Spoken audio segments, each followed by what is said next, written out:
Bonsoir mesdames et messieurs et bienvenue au rendez-vous de la fraternité. Bonsoir à Abdou Sidibé Sidibé et bonsoir à toutes les personnes qui se connectent. Et c'est toujours un plaisir que d'être avec vous et d'échanger concernant la politique de notre pays. Et surtout, notre objectif est un objectif qui est clair, c'est d'utiliser la force des arguments pour essayer de nous convaincre. Et nous ne cherchons pas à vaincre qui que ce soit parce que les muscles, ça ne peut pas réellement convaincre, mais ça contraint. Et donc, c'est toujours un plaisir renouvelé que de vous avoir et d'échanger avec vous. Et de prime abord, il faut dire que avant de débuter réellement l'émission de ce soir, j'aimerais dire que nous menons plusieurs enquêtes. Et la première enquête que nous avons eu à mener aujourd'hui dans la ville de Bouaké concernait la distribution des cartes d'identité nationales. Et nous avons essayé de voir un peu comment les choses se passent pour comprendre véritablement si les populations sont satisfaites ou pas. Et il faut dire que nos analyses nous ont conduit à des conclusions assez heureuses. Je parle de la ville de Bouaké. Et donc, contrairement à ce qui se faisait au préalable, où les cartes d'identité étaient distribuées au commissariat de Sokoura, près du camp de CCDO, maintenant, toutes les cartes d'identité sont distribuées au commissariat central de la brûle de Bouaké, ou l'ancien PCO. Et donc, effectivement, quand nous avons pu accéder au lieu, nos enquêtes nous ont permis de voir que les agents étaient en train de faire du très bon travail et tous ceux qui étaient là étaient satisfaits.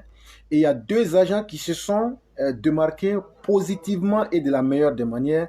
Il s'agit de M. Ape Gameva Kono Pascal et de M. Diakite Salimou. Ces deux-là sont des agents vraiment qui font montre de dextérité, de beaucoup de savoir-faire de ce qu'ils font. Et donc, c'est des éléments qu'il faut surveiller de près. Je veux dire parce qu'ils font du très bon travail et savoir aussi leur donner l'appréciation qu'il faut. Et donc, c'était la première chose qu'il fallait signaler. Quand les choses sont bonnes, il faut le dire. Et quand les choses ne sont pas bonnes, nous ne sommes pas là pour faire de la critique inutile, mais aussi quand il y a des évolutions, il faut le dire. Et plusieurs personnes ont eu leur carte d'identité. Et ce qui m'a même surpris, c'est que ces gens font tellement bien leur travail, mais que même les femmes enceintes ou bien les femmes avec des enfants, on donne la priorité à ces personnes. Et c'était vraiment des choses meilleures auxquelles nous avons assisté. Et nous leur disons bravo de continuer dans cette lancée-là, à la satisfaction du plus grand public et ceux qui ont fait leur carte d'identité.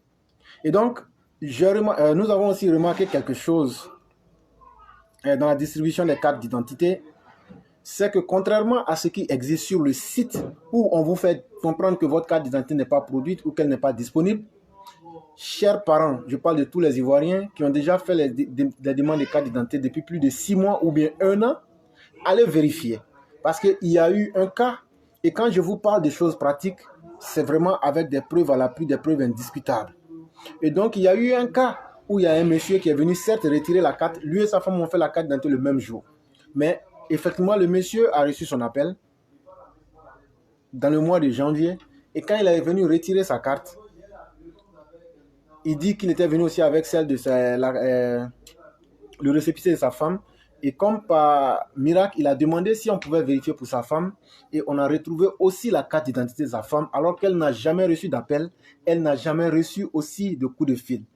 Ça, on peut excuser l'honnêteté. Il y a toujours des petits ratés. Et donc, je dis à tous ceux ou toutes celles qui ont déjà fait leur carte d'identité et qu'il y a au moins au-delà de 6 mois déjà, plus de 6 mois, partez vérifier. Il y a de fortes possibilités que vos cartes sont disponibles.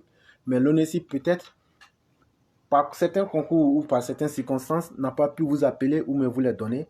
Donc, allez prendre vos cartes d'identité. Ça va beaucoup vous faciliter la vie. Les cartes d'identité, je les ai vues, je les ai touchées. Hop, donc vous savez déjà. Voilà. Et donc, elles existent, allez les prendre, c'est vraiment important. C'est vraiment important. Et donc, on va passer progressivement à l'analyse de nos sujets. Et le premier sujet que nous allons développer aujourd'hui concerne toujours la Côte d'Ivoire et c'est un appel à l'attaque contre une communauté étrangère. La suspecte risque entre 6 mois et 2 ans d'emprisonnement. Et je vous lis l'article. Comme nous vous le révélions dans un précédent article, la dame qui aurait appelé à l'attaque contre les communautés Aoussa suite à la diffusion d'une vidéo sur les réseaux sociaux est aux mains de la police et elle est suspectée d'incitation au trouble et appel au meurtre. Elle devrait comparaître dans les prochains jours afin de répondre de son acte. C'est de ces infractions que la suspecte, aux initiales de FN, serait suspectée d'être coupable. Selon les faits dans la vidéo, lancée le mercredi dernier et qui dure 19 minutes et 53 secondes, on peut constater une voix féminine qui s'adresse à plusieurs commerçants au marché d'Adjamé. L'auteur de la vidéo indexe la communauté nigérienne.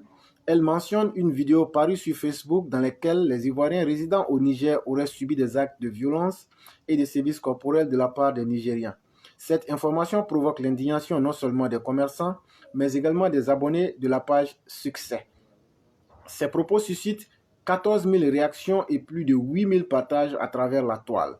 Ils sont pour la plupart accompagnés de messages à caractère xénophobe et d'appels à s'attaquer à l'intégrité physique de la population nigériane vivant en Côte d'Ivoire. Les conséquences sur le terrain ne se feront pas attendre. En début d'après-midi, la communauté nigériane est prise à partie par des groupes de jeunes en colère. D'abord à Daloa, puis cela s'étend dans plusieurs communes et dans plusieurs autres endroits.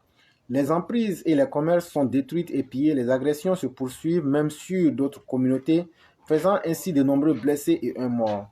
Les enquêtes menées par la plateforme de la lutte contre la cybercriminalité avec l'appui du laboratoire de criminalistique numérique LCN ont permis de remonter à l'utilisateur de la page qui a lancé l'appel.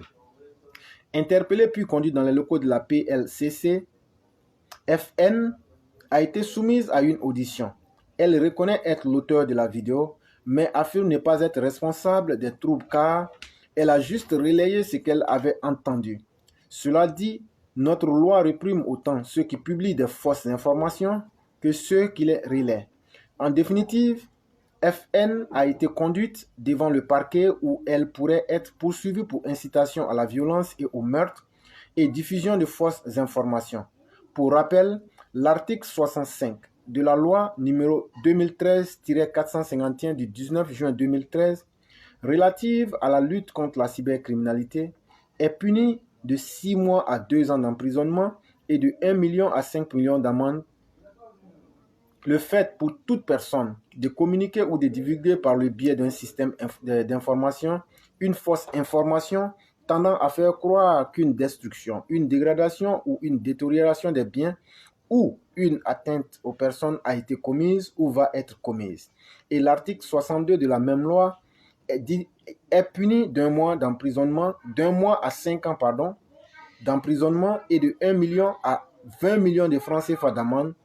Le fait pour une personne de produire, de mettre à la disposition d'autrui ou de diffuser des données de nature à troubler l'ordre public ou à porter atteinte à la dignité humaine par le biais d'un système d'information.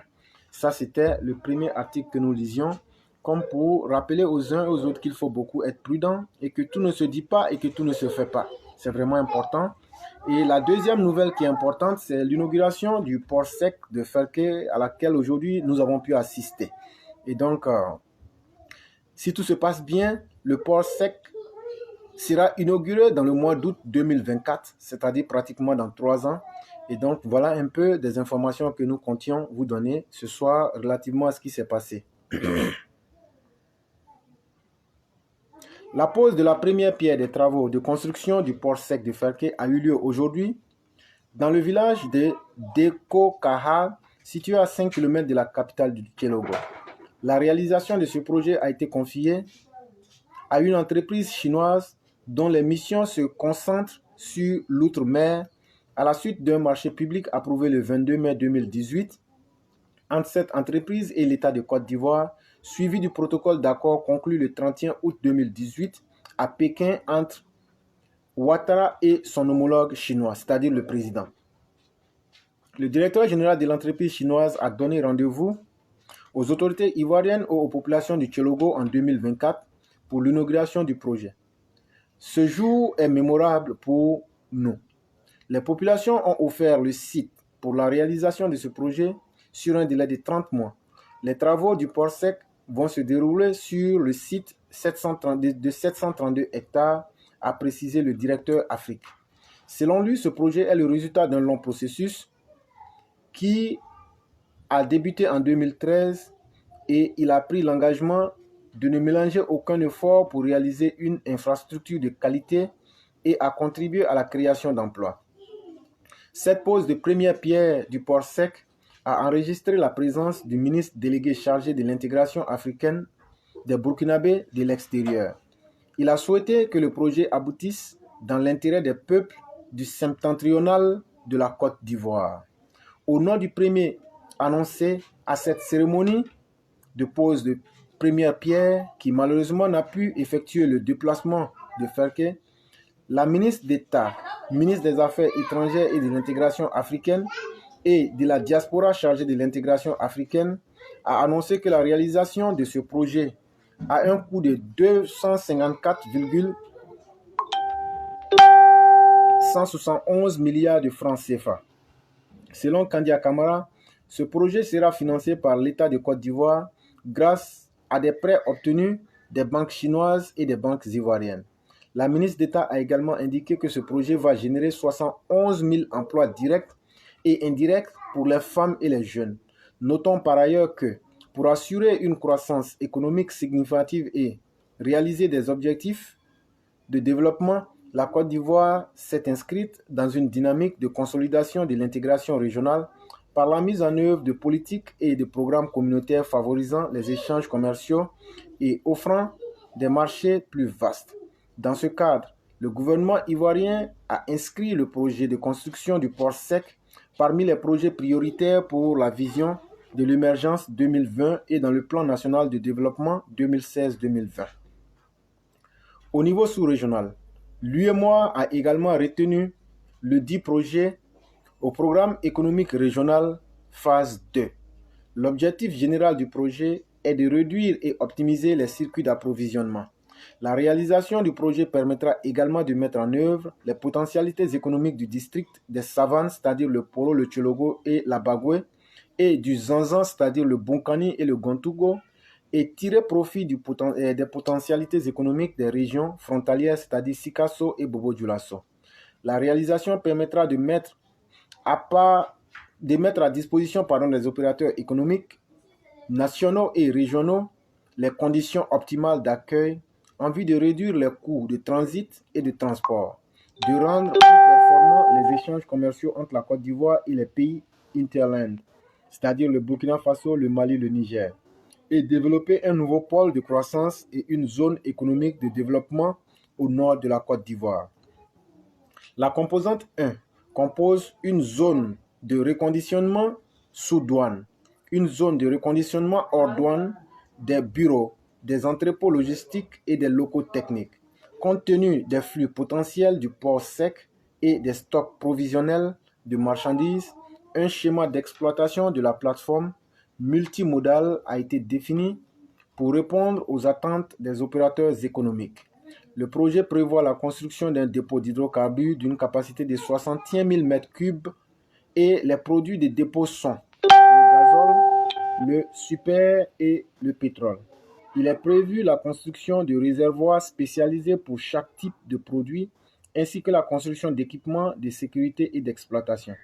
L'aménagement de la composante 3 consiste à la construction d'un marché à bétail avec des quais de déchargement et de chargement du bétail et à l'installation des parcs de stabulation. Seront concentrés en ces zones les petits ruminants, c'est-à-dire les moutons, les cabris et les bovins. À travers ce projet, l'État ambitionne construire un abattoir industriel pour les bovins et les petits ruminants comprenant des locaux, ainsi qu'un atelier d'entretien, des équipements et des aires de chargement et de déchargement. Cette composante a l'avantage d'en assurer l'hygiène.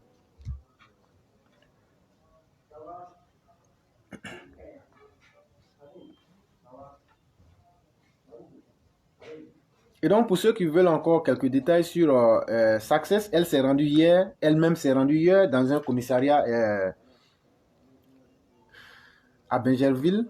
Et donc, elle s'est rendue et c'est à cela que vous avez pu assister.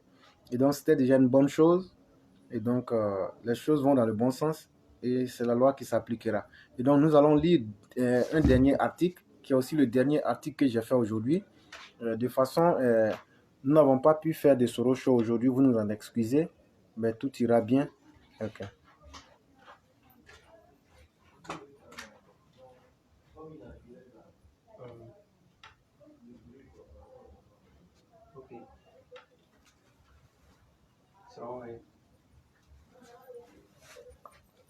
Et donc, mesdames, messieurs, nous continuons toujours avec le dernier sujet, comme je l'ai dit.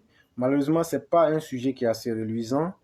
Ça concerne Adjamé, où il y a eu un incendie. Et donc, tout le marché Roxy est parti en fumée. Et donc, je lis l'article pour ceux qui veulent plus de détails. Une fois de plus, ce marché vient d'être frappé par un curieux incendie ce vendredi 21 mai 2021, comme l'on a pu le constater. Le célèbre marché de vente des médicaments a été frappé par un incendie ce jour. Les commerçants de ce célèbre lieu n'avaient que leurs yeux pour observer les flammes ravager le marché avant l'arrivée des services des sapeurs-pompiers. Sur place, les dégâts sont énormes et le bilan officiel pour l'heure pas encore établi. Mais il faut noter que ce matin, un incendie s'est déclenché dans ce marché de Roxy situé dans la commune d'Adjamé. Un marché, faut-il le rappeler, est renommé pour la vente illicite des médicaments pharmaceutiques. Ce marché est fréquemment en proie à des incendies. Pour rappel, dans la nuit du 9 mars 2020, un vaste incendie s'était signalé dans ce lieu réputé pour le commerce illicite de médicaments pharmaceutiques, comme nous le disons, mais aussi ce lieu est un nid de trafic de faux médicaments à Abidjan. Et donc, c'est un peu les sujets que nous avons pu vous lire aujourd'hui. Mais ce sont que des prétextes. Maintenant, nous allons en appeler à notre mère Massiata Blanc et lorsqu'elle aura fini, on évoque tous les sujets possibles. On peut donc évoquer tous les sujets politiques. Et donc, il n'y a pas de barrière à se faire. Et c'est un peu à cela que nous sommes durant nos émissions. Et donc, je vais appeler notre mère Massiata Blanc. Et aujourd'hui, je crois bien que nos sœurs de Paris devraient faire leur première éditoriale concernant la première dame. Je pense bien, si le rendez-vous il est bon, elles doivent pouvoir le faire aujourd'hui. Et donc, je salue toutes nos mères, toutes nos femmes et toutes nos sœurs, ainsi que tous les hommes aussi qui suivent l'émission. C'est un véritable plaisir que de vous suivre chaque jour. Et sachez que le pays est bien dirigé et le pays est bien gouverné et tout va pour le mieux. Et nous faisons effort de vous donner la quintessence de la réalité. Comme dirait quelqu'un, nous vous donnons en réalité les vraies vérités afin que chacun puisse se situer et le pays se porte relativement bien. Et donc, je n'arrive pas à voir notre mère Massiata Blanc. Et donc, je vais essayer donc d'appeler les autres pour voir s'ils ont de la disponibilité afin de pouvoir commencer ce que nous faisons. Il me semble qu'elle est sur un autre appel. Et donc, on va essayer de l'autre côté. Et s'il n'y a pas de disponibilité, on va directement lancer l'émission pour que les gens puissent soit nous donner leurs avis ou bien soit poser des questions, mais dans toujours l'optique de nous informer et de pouvoir quand même apporter notre petite part, notre petite contribution à l'édification de la nation ivoirienne. Je vous dis merci et c'est toujours un plaisir de vous avoir.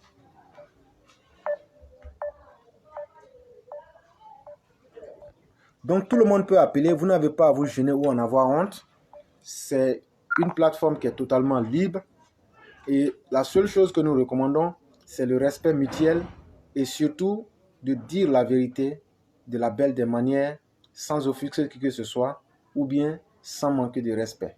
Et donc, une fois que ces principes-là sont respectés, nous pouvons facilement collaborer et vous pouvez appeler pour donner vos opinions.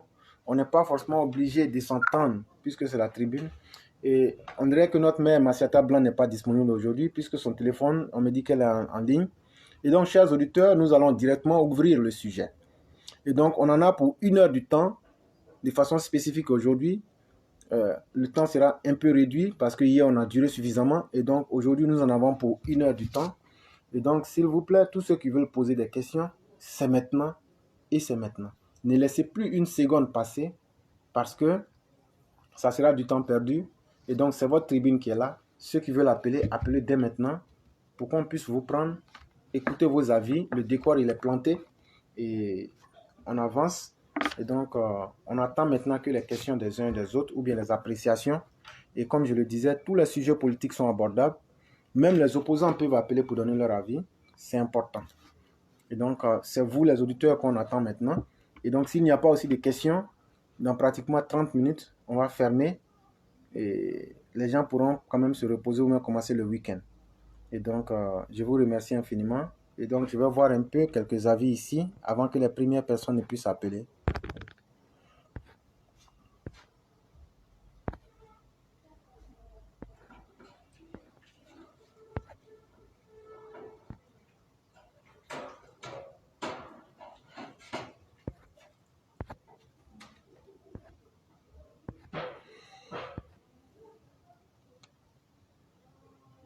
Il y a Fatoroma Ouattara qui dit, moi je travaille à San Pedro, ma famille est à Man. Les récépissés sont avec Madame Amman. Ben, je n'ai pas bien compris la question.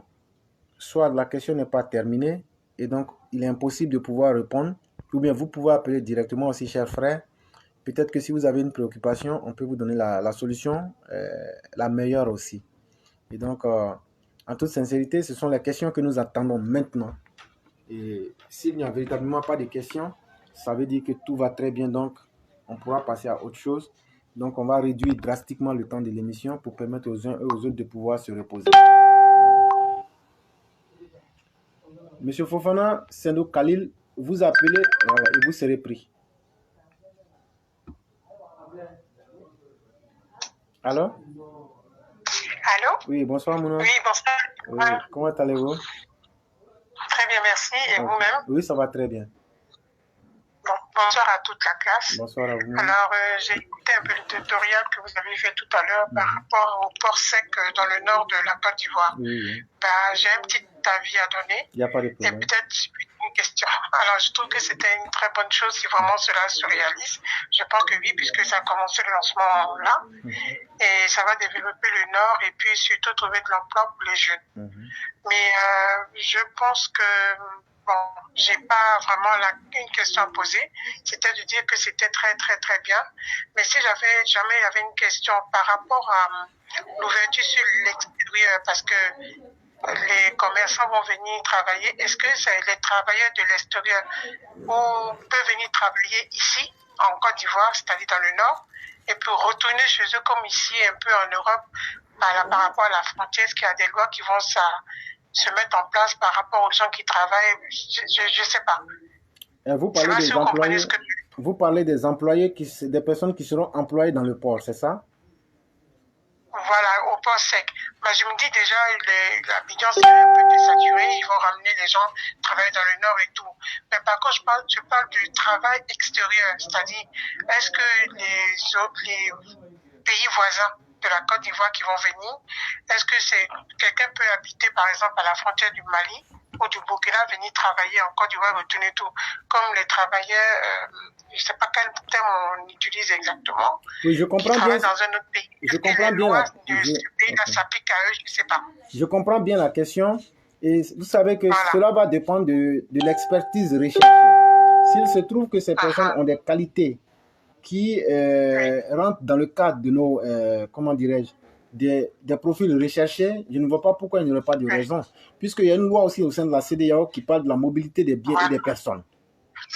C'est exactement ça que je voulais dire. Et donc, en me basant sur cette loi-là, je dis que si la mobilité des personnes et des biens est une réalité et qu'on veut l'appliquer, c'est un bon modèle. Mais au-delà de cela, s'il y a des profils qui sont vraiment très attrayants, je ne vois pas pourquoi on ne travaillerait pas avec ces personnes-là. Parce que regardez, par exemple, Awadon Melo qui travaille en Guinée, alors qu'il est ivoirien. Donc, c'est un bel exemple pour vous dire que c'est des choses qui peuvent exister sans gêner qui que ce soit. Parce qu'il y a des Ivoiriens qui travaillent dans d'autres pays, voilà, dans d'autres pays de l'Afrique de l'Ouest. Et donc, il n'est pas aussi interdit que d'autres frères africains avec des compétences exceptionnelles ne puissent pas venir servir en Côte d'Ivoire. Donc, c'est-à-dire qu'il y aura un passeport de la CEDEAO? Non, le passeport, non. Parce qu'on va sortir de frontière en frontière, je sais. Non, pas forcément. Parce que pour l'instant, on n'a même pas... la CEDEAO ne pense pas à créer un passeport de la CEDEAO actuellement. Puisque les passeports qui sont faits actuellement déjà, certes, c'est par pays, mais c'est un passeport qui est déjà CEDEAO, effectivement. Mais on ne va pas faire un passeport spécifiquement CEDEAO. Chaque pays reste dans sa particularité, mais le passeport peut servir dans tout l'espace CEDEAO. C'est comme ça que ça se passe. Ah, d'accord. Bon, c'était un peu ça ma question. Il n'y a pas de problème. Voilà. Il n'y a pas de problème. En tout cas, merci beaucoup. Si jamais j'ai une idée, je rappellerai une autre question. Il n'y a pas de problème. Ça sera avec un plaisir. Bonne soirée. Ok, merci bien. Ok.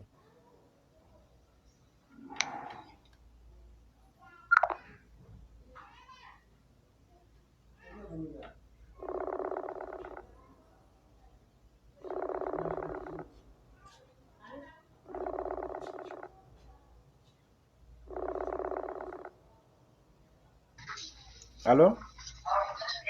Oui, bonsoir, monsieur. Bonsoir, monsieur l'éclaireur. Oui, comment allez-vous? Attendez, je regrette. Ok. Je vois que notre Massata Blanc dit que son texte est prêt. Malheureusement, on va déroger un peu à la règle. Vous allez intervenir et lorsque j'aurai fini, je vais l'appeler et elle va lire son éditorial. Et elle était injoignable. Et donc, vous avez la parole. Je lui passe le bonjour, Massa Diablan. Il n'y a pas de problème. Moi, c'est M. Koufana à Paris. Et donc, du coup, je voulais intervenir par rapport à votre intervention par rapport à hier sur l'histoire de notre sœur Success, qui est d'ailleurs aussi une Foufana. Et donc, vous avez dit qu'il faut lui pardonner, mais moi, je suis complètement d'accord qu'il faut lui pardonner, mais il faut que la loi commence par s'appliquer dans notre camp à nous-mêmes, le RHDP. Si le président et toute l'équipe des cadres qui s'attellent à essayer de faire un Ivoirien nouveau, sans xénophobie, sans tout ce qu'on veut, les démons du passé, en fait, et donc, et que des gens se disant, même pas des gens, des partisans du RHDP qui viennent au moins de Soboso envenimer les choses. Moi, franchement, je suis pas d'accord parce que moi-même, j'ai suivi sa vidéo, je vous assure, le matin, à 6h du matin, j'ai pas fini. Parce que c'était tellement écœurant ce qu'elle disait. C'est ce que on a toujours subi. Elle va fait subir ça aux autres. Et donc, pour moi, on ne devait pas avoir de transigeance dessus. Et donc, ça doit être une ligne rouge pour nous tous. Et ça, c'était le premier sujet. Au deuxième sujet, pour aller rapidement, je voulais remercier l'éclaireur pour tout ce qu'il fait, pour le travail qu'il fait, et aussi tous les auditeurs. Et aussi, une dernière chose, je voulais appeler aussi les partisans du RHDP qui se plaignent beaucoup, en fait. Moi, j'insiste dessus. Le cadre n'a pas fait ci, le cadre n'a pas fait ça, le cadre n'a pas fait ça. Mais ces gens-là aussi ont besoin de se protéger. Ils ne peuvent pas venir être tout le temps à la merci de tout le monde parce qu'on ne sait pas qui est qui. Eux, ils vont recevoir tout le monde se disant RHDP, mais ça peut se retourner contre eux. Et donc aussi, eux aussi, ils ont besoin de travailler. Et donc, il faut que tout le monde comprenne. C'était ça mon intervention. Ok. C'est nous qui vous disons extrêmement merci. Et relativement à mon intervention d'hier, je disais aux gens d'être sobres dans leur jugement et d'attendre que nous voyions les preuves. Si vous voyez très bien, j'ai dit comme ça que quand j'évoquais, j'ai dit que moi-même, je n'avais pas suivi sa réaction, mais je disais comme ça aux gens d'être tempérants dans ce qu'ils disent. Parce que c'est une première erreur, alors qu'on sait déjà qu'en Côte d'Ivoire, il y a des gens même qui ont pour modèle de vie de s'aimer la haine. Tout à fait. Et donc, on ne fait pas de demi-mesure, mais aussi, ça doit servir et ça doit être un moment, je dirais même un événement pour l'État de Côte d'Ivoire de pouvoir sévir à tous les niveaux. C'est vraiment important parce qu'on ne peut pas mettre injustement la vie d'autrui en danger et penser que c'est sans conséquence. Ce n'est pas chose acceptable. Et maintenant, relativement à ce que vous disiez au sujet de nos cadres, en fait, ils sont un peu fermés. C'est vrai qu'ils doivent se protéger et il y a certains qui ont pris des exemples comme des cyberactivistes comme JJ ou Peter 07. Mais frère, moi je m'appelle éclaireur pro-vérité. Il y a Ladi Sherif qui existe, il y a Zasso qui existe, il y a Dempsey de New York qui existe et il y a plein d'autres comme ça qui existent. Il y a le frère Nieba qui existe. Est-ce que nos autorités, je veux dire, nos cadres ne voient pas que ces cyberactivistes peuvent leur être utiles à un certain niveau? Pourquoi ne pas créer un cadre pour pouvoir les canaliser et les utiliser? Ça, c'est clair. C'était la plus grosse critique que j'apportais. Parce que quand vous avez un potentiel, parce qu'ils se disent que nous sommes acquis à leur cause et que c'est déjà du gagné. Alors qu'en restant dans cette posture-là, ça pose aussi un problème qui est que les gens, on ne sait jamais. Même ceux qui ont dit que la dame avait été corrompue puisqu'elle avait reçu de l'argent, j'ai dit non. On ne sait pas si cela est vrai ou si cela n'est pas vrai. Et donc, n'allons pas trop vite en besoin. Mais toujours est-il que quand même, je vous donne un exemple.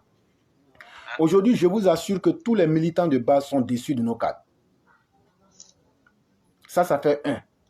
Je vous assure que, en tout cas, tous les cyberactivistes du RHDP, le travail que les uns et les autres font, ils le font non seulement à leur propre péril et à leur propre risque, mais même le fait même de la reconnaissance morale, les cadres la majorité ne sont pas prêts à cela. Et je vais plus loin. Il y a une telle fermeture qui est qu'aujourd'hui, quand vous voulez accéder à un ministre, vous avez l'impression que vous devez d'abord casser un bunker. Alors que s'il y a une procédure qui était bien établie, souvent il y a des gens qui viennent, qui ne sont pas n'importe qui viennent soit avec des stratégies ou même des informations sensibles. Si vous voulez que ces gens-là donnent ces informations aux vigiles, mais finalement, il n'y a pas de procédure, il n'y a pas de stratégie. Ou bien quand vous faites une demande d'audience pour être reçu par un ministre, ben, peut-être que c'est par coup de chance qu'un jour on va vous inviter, alors que chacun a son temps et chacun veut agir dans le temps et pour être efficace dans le temps. Et donc, il y a un laisser-aller.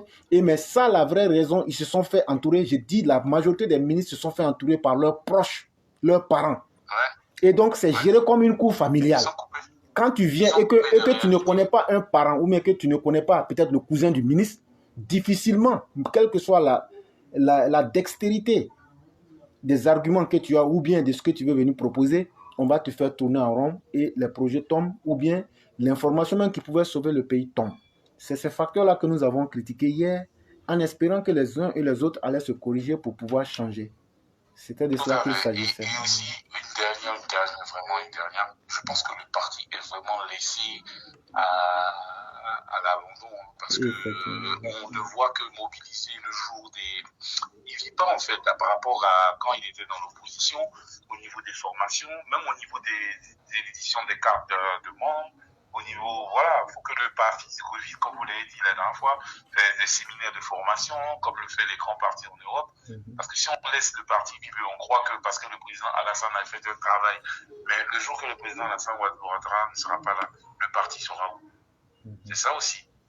Donc, il faut que, franchement, si vous pouvez faire des émissions dessus, vraiment sur le parti. Parce que moi, il faut vraiment faire les... Parce que c'est vrai, si vous voulez consacrer un volet à vos émissions concernant le parti, où en est le parti? Qu'est-ce que le parti fait? Mais moi mes émissions concernent la formation politique, comme vous le voyez déjà, et on essaie de changer l'approche et même la manière de faire la politique et de la comprendre. Ça, c'est ce que nous pouvons faire. Et moi, je suis alassaniste. Ça, il faut bien que les gens le comprennent.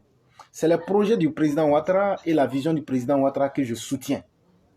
Mais le RHDP, c'est un parti autonome qui a le soutien aujourd'hui de Ouattara. Ce n'est pas Ouattara qui a le soutien du RHDP, mais c'est plutôt Ouattara qui soutient le RHDP. Parce que, monsieur, figurez-vous, prenez toutes mes vidéos.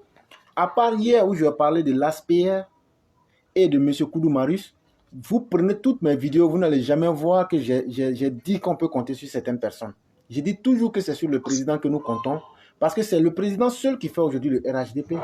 Et en 2025, le président ne sera pas là. Imaginez par exemple le ministre Mamadou, là où il a gagné à moins de 200 voix. Ce n'est pas un bon signe. Ça veut dire que, imaginez le contexte dans lequel il a gagné, sur la fine lame. Imaginez-vous que les opposants s'organisent et se galvanisent, on perd cette zone-là. Figurez-vous que si on continue comme ça, avec la démobilisation qui est acquise aujourd'hui, à cause du comportement des cadres, je vous jure qu'à la mairie, à Bobo, on risque de perdre à Bobo. C'est des prévisions. Hein? C'est des prévisions. C'est des prévisions que nous faisons. Les gens peuvent ne pas aimer, mais c'est des choses pratiques. Parce que nous faisons des sondages et nous faisons aussi des approches d'analyse avec toutes les couches. Et ce qui ressort, nous le disons.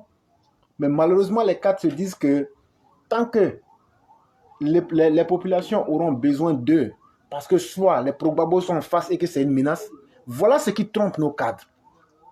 Tant que les Progbabo resteront dans leur médiocrité et dans les menaces, les cadres du parti pensent que nous sommes obligés de les suivre.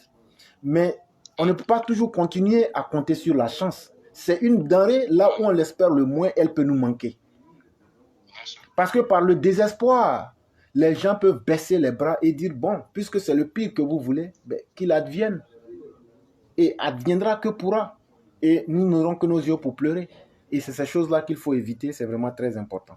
Et nous ne faisons que des analyses d'anticipation pour essayer d'avertir et d'informer les gens. Et donc dire que je vais créer quelque chose pour le RHDP, c'est des idées que je mets en place et je crois que je fais suffisamment déjà. S'ils ont besoin de moi, qu'ils aient le courage de dire qu'ils ont besoin de moi. Et donc s'ils n'ont pas besoin de moi, je me suffis dans mon coin, je n'ai pas besoin d'eux. Ça, au moins, il faut dire la vérité. Ce que je voulais dire, c'est que vous êtes un alassaniste, le RHDP est le bébé de Alassane. Donc, en donnant des idées, c'est ça, la formation interne des cadres, machin, et donc voilà, c'était ça.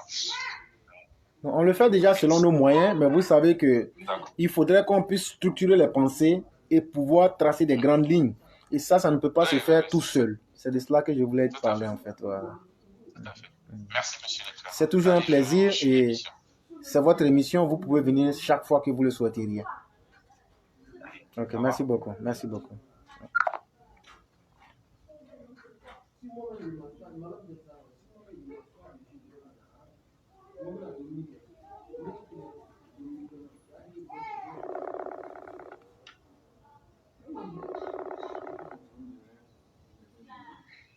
Allô?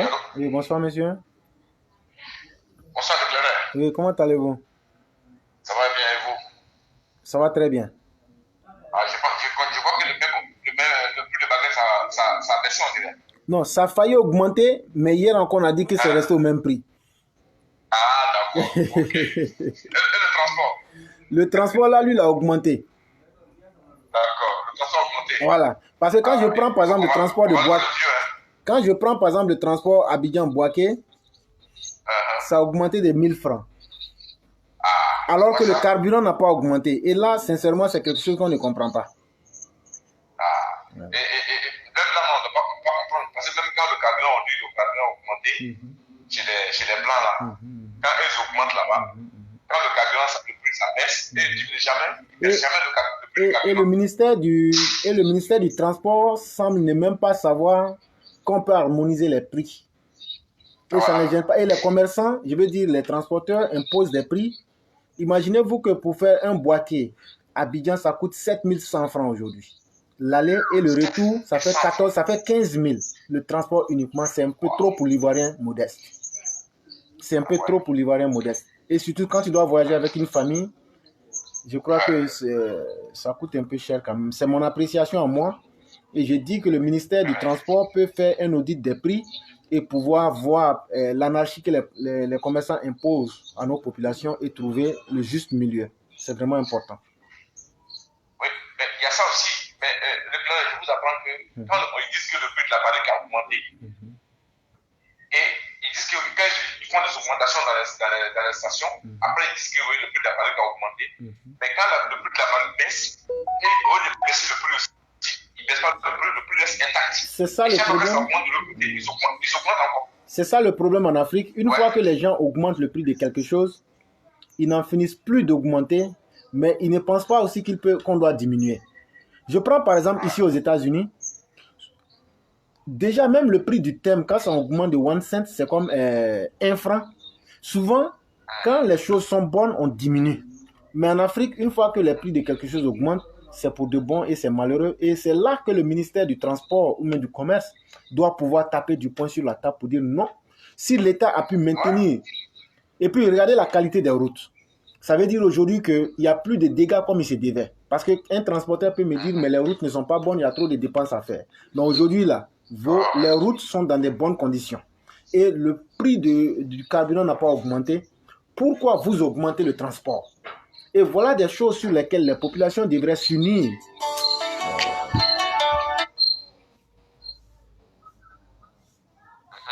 Et voilà des choses sur lesquelles les populations devraient s'unir et essayer de faciliter à eux-mêmes leur vie. Mais malheureusement, telle n'est pas notre option.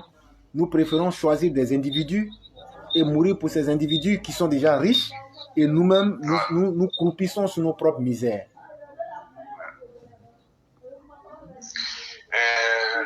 Je vous appelais par rapport à votre rapport. J'ai écouté votre émission hier. Oui, oui. Vraiment, je vous soutiens entièrement. Et comme vous avez dit, vraiment, moi je vous dis, nos cadres sont méchants. Ils sont vraiment méchants. Quand vous citez le nom de Mamadou, le maire de Daloa, Touré Mamadou, là. Oui, Touré Mamadou. Quand nous entendons au RDN, nous ne le connaissons pas. On ne le connaissait pas. Mais c'est des gens qui sont venus, ils ont eu un poste Il y a des jeunes qui sont allés manifester. Parce que c'est un gars de cause. Ils sont vraiment méchants. Et ce que vous dites là, c'est la vérité. On est là à cause du branquet. On est là à cause du vieux. C'est le jour que le vieux dit il fait ta race là. C'est fini. Beaucoup, le LHV va se disloquer. C'est fini. Moi j'ai un ami, on est ensemble ici en France. J'ai un militant, j'ai un camarade militant, on était au RADP. Moi j'ai adhéré au RADP en 1994. La création du RADP, j'ai adhéré au RADP en 1994. Lui il a adhéré en 1995. Il dit même quand il écrit au président, il n'a jamais de réponse. Il envoie des mails au président, il n'a jamais de réponse. Il se plaint toujours à moi. J'essaie de le convaincre, il se plaint toujours à moi. Mais il dit, mais il y a des gens qui répondent, il y a des couplets de route. Il dit, même lui, il était en France, il écrit à Mitterrand. À chaque fois qu'il envoie des cartes de vœux à Mitterrand, on lui répondait. Mais pourquoi nous-mêmes, nos propres raisons, on ne peut pas renvoyer des messages et puis il va nous répondre? Peut-être qu'il nous demande de lui envoyer des messages, qu'il regarde des messages. Mais si c'est concernant le président, il a un cabinet de communication. Et la dame qui est là-bas aujourd'hui, je crois, Mme Touré, les gens la critiquent beaucoup pour sa stratégie exécrable même de la communication au niveau de la présidence. Ce n'est pas le président lui-même. Là, je peux vous dire directement que ce n'est pas le président lui-même, mais c'est ceux qui entourent sa communication qui sont exécrables, à commencer par celle même qui est la chef. Ça, aujourd'hui, il y a l'ombre d'aucun doute là-dessus. Parce qu'il y a des informations sur lesquelles on devrait communiquer, on ne communique pas. C'est vrai. On me dira-t-on qu'ils ont leur propre stratégie, c'est vrai. Mais le fait de ne rien faire, souvent, c'est une manière de prouver qu'ils n'ont aucune stratégie, en fait. Et ce n'est pas bien. Et là, moi, je ne dis pas que c'est le président lui-même, mais c'est ceux qui doivent être à la charge de cette communication-là qui font cela très mal. C'est ce que j'allais dire. Et le monsieur même, j'essaie même de lui dire de prendre contact avec vous. Parce que souvent, il fait des analyses. Ils l'ont tellement découragé, même après des cyberactivités, ils l'ont tellement découragé. C'est quel monsieur? C'est quel monsieur? Il ne fait plus la politique. C'est quel... Mais c'est tellement fort pour lui. C'est quel monsieur? Il s'appelle Néo Emmanuel. Ok. Dites-lui de rentrer en contact avec moi. Je l'ai dit de rentrer en contact avec vous. Mais il est tellement découragé parce qu'il écrit, il fait des analyses, il envoie. Mais ça veut dire que c'est méchant. C'est méchant. Mais frère, il faut que je te dise quelque chose aussi. Oui. Pour le temps que j'ai passé en Côte d'Ivoire, j'ai compris que nos cadres ont peur des intelligences, en fait, des intellectuels. Parce qu'ils se disent que s'ils mettent des personnes suffisamment intelligentes, ces personnes risquent d'être un caillou dans leur soulier. Et j'ai compris directement qu'ils s'en méfient beaucoup des intellectuels. Quelqu'un qui peut faire des analyses personnelles, les soumettre, ça veut dire que ce n'est pas évident. Et c'est pourquoi, pour essayer de cacher cette peur-là, ils mettent entre eux et nos populations leurs cousins ou leurs cousines. Ça, aujourd'hui, c'est un phénomène qui est plein dans tous les ministères aujourd'hui. Ce n'est pas joli. Et les gens ne sont pas là forcément à cause de leurs compétences. Ça aussi, c'est quelque chose qui est avéré. Et là, le monsieur, dès que je vais finir à vous, je vais rentrer avec lui, je vais rentrer en contact avec lui. Et vraiment, c'est pas que lui seul. Il y en a tellement de personnes qui sont découragées. Aujourd'hui, même souvent, même les gens vomissent même le parti. Ils vomissent. C'est-à-dire que, non, je me rappelle, le monsieur, il était responsable de la commune d'Aboubou-Doumé. Il était secrétaire de section d'Aboubou-Doumé. Le gars, non, il organisait les gens. Il payait même le transport, même les gens, pendant au siège. Il paye des uniformes, il donne aux gens. Mais pour cette communication, vous parlez avec les gens. Il n'a pas besoin d'argent. Il faut écouter quand même les gens. Il ne écoute même pas les gens. Je vous assure, c'est ce que vous avez dit hier. Vous avez entièrement raison. Vous avez raison. Moi, je savais que vous étiez Abidjan. Même si vous n'avez pas parlé, moi, je savais que vous étiez Abidjan. Parce que quand moi, je suis dans le déplacement, moi, je savais. Mais, c'est ce qu'on ne peut pas dire. Et quand vous avez fait vos analyses, vous avez fait vos enquêtes, vous avez fait des barres à la moi, je dis non, il se trouve à Abidjan. Parce que quand les échos, tout ça là, moi je voyais. Mais j'ai dit à mon gars là, il dit justement que le père ne répond pas. C'est qu'il n'est pas là. Il est en déplacement. Vous avez vu? Mais vraiment, moi je soutiens ce que vous avez dit. Et on va maintenant les.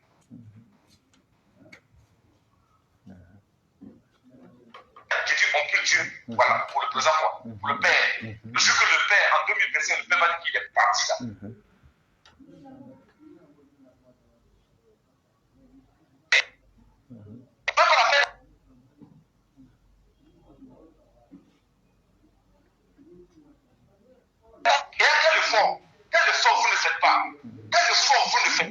vous prenez votre temps. Souvent, même vos enfants, même vos familles sont à côté de vous. Mais vous prenez votre temps pour sensibiliser les militants. Même malgré souvent les militants sont énervés, vous les sensibilisez. Là, qui fait parler, il n'est pas fait parler. Qu'on appelle l'autre là, Sasso. Ça se fait parler. Mais il faut écouter quand même les gens. Ils prennent, si les gens qui disent les pauvres, la pauvreté là, quand ils viennent, ils ouvrent les bras pour leur donner tout par rapport à demain. Sur le jour qui se bat pour voir, ils vont les accueillir aussi comme ça. On n'est pas là pour ça. On n'est pas là pour ça. Vraiment, moi je vous dis merci pour le peu de que vous avez fait hier. C'était pour ça que je vous appelais. Je n'ai pas monopolisé la parole. Vraiment, c'était pour ça. Il n'y a pas de problème. C'est nous que vous disons aussi merci. Et restons déterminés. Et on va faire l'effort qu'on peut afin de pouvoir sensibiliser les uns et aussi forcer nos ministres et les cadres de la République à revenir à des meilleurs sentiments et à savoir que de la même manière qu'eux, ils ont besoin de nous, que nous avons besoin d'eux. Et donc, il faut savoir tenir compte de ce qui est essentiel pour évoluer ensemble. Vraiment, merci beaucoup. Okay. Oui, je vais dire à mon ami là de rentrer en contact avec vous. Il n'y a pas de problème, ça sera avec un plaisir. Merci. Il n'y a pas de problème. Merci beaucoup. Oui. Ok.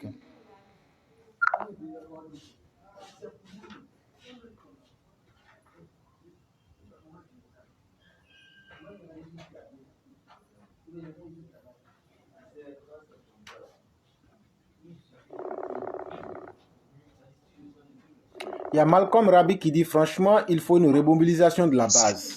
Ok. Si, bonsoir. Bonsoir mon frère, comment ça va? Oui, ça va très bien. Ah, Dieu merci. Ouais, j'ai voulu intervenir là. Oui. Si c'est possible. Non, c'est possible. Ouais, vraiment, j'ai vu que tu as intervenu sur, comment on appelle ça, sur nos cadres là. Tu as tout à fait raison. Parce que quand on a besoin d'eux, on les voit pas. Et vraiment, ils ont fait que vraiment, nous-mêmes, nous les RAIDP, là, on est tous découragés d'eux. Vraiment, j'ai suivi ce que tu as dit et tu as parfaitement raison.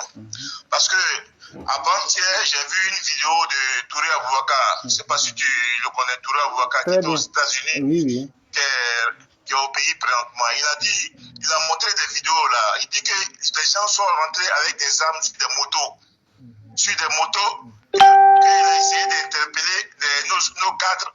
Personne n'a. Il a essayé de les interpeller pour dire que les gens sont en train de rentrer à l'ouest avec des armes sur des motos. Ouais, il a même montré ça. Ouais. Mais les autorités n'ont pas essayé de. Ils ont pris ça à la légère. Donc vraiment, il parlait de ça, il dit que vraiment il est dessus. Il est dessus des autorités. Ce que le grand frère a dit. Ce que le grand frère a dit, effectivement, il a dit vrai. Mais qu'il soit rassuré, ce qu'il a dit a été bel et bien entendu. C'est tout ce que je peux vous dire à ce sujet-là. Et ce qu'il a dit a été relayé de vive voix. Et c'est des choses qui ont été vérifiées, et c'est des choses justes. Ce qu'il a dit n'a pas menti. Et donc, l'information est prise au sérieux. Ça, je peux vous assurer aussi de cela. Voilà. Parce que lui, il était dessus, quoi. Il était dessus de nos autorités. Bon, moi, il me suis dit que quand j'ai vu que tu as intervenu tout à l'heure, tu dis que nos autorités ont fait que tout le monde est dessus. Vraiment, j'ai vu que tu avais parfaitement raison. Ils n'ont qu'à essayer de voir. Si quand nous, comme ça, là, peut-être que si on essaie de les contacter pour leur donner des informations, faut pas qu'ils vont nous prendre ça à la légère. Ils doivent écouter. Voilà. Ils doivent laisser les gens les contacter. Et pour dire qu'il faut dire ça aux vigiles, comme tu as dit tout à l'heure là, c'est pas bien. C'est pas de bon signe. Voilà, c'est à ça que j'ai voulu intervenir. Non, c'est important. Oui. Donc, c'est vraiment une belle analyse que vous avez faite et nous vous disons merci. Merci. Et restons mobilisés et déterminés. Si ce que nous disons, ce n'est pas pour critiquer, c'est pour qu'il y ait changement, pour eux-mêmes et pour nous-mêmes. Et donc, que les gens comprennent ça. S'ils sont cadres, c'est parce que c'est nous qui les avons fait des cadres. Et nous aussi, ça, nous sommes importants parce que c'est nous qui sommes les électeurs. Et donc, on a besoin les uns des autres. Et donc, il faut essayer quand même de mettre chacun à sa place. C'est vraiment une bonne chose. Et le but même de ces émissions, c'est qu'ils comprennent notre démarche. Et c'est celle-là que je viens d'évoquer. C'est vraiment important. Ouais, c'est important, Ok. vraiment. Merci Il n'y bien. a pas de Merci problème. beaucoup. C'est moi qui vous dis merci Ouais. et bonne soirée. Oui.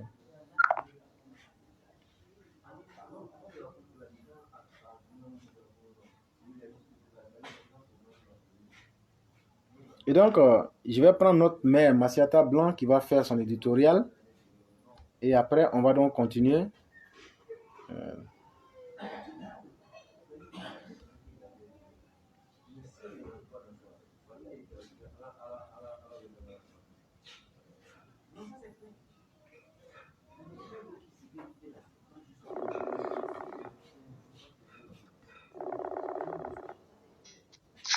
Allô, éclaireur? Bonsoir, Madame Blanc.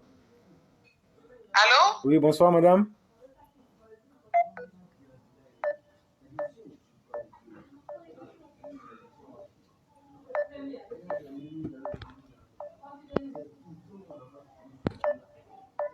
Alors, on dirait qu'on a un problème de connexion.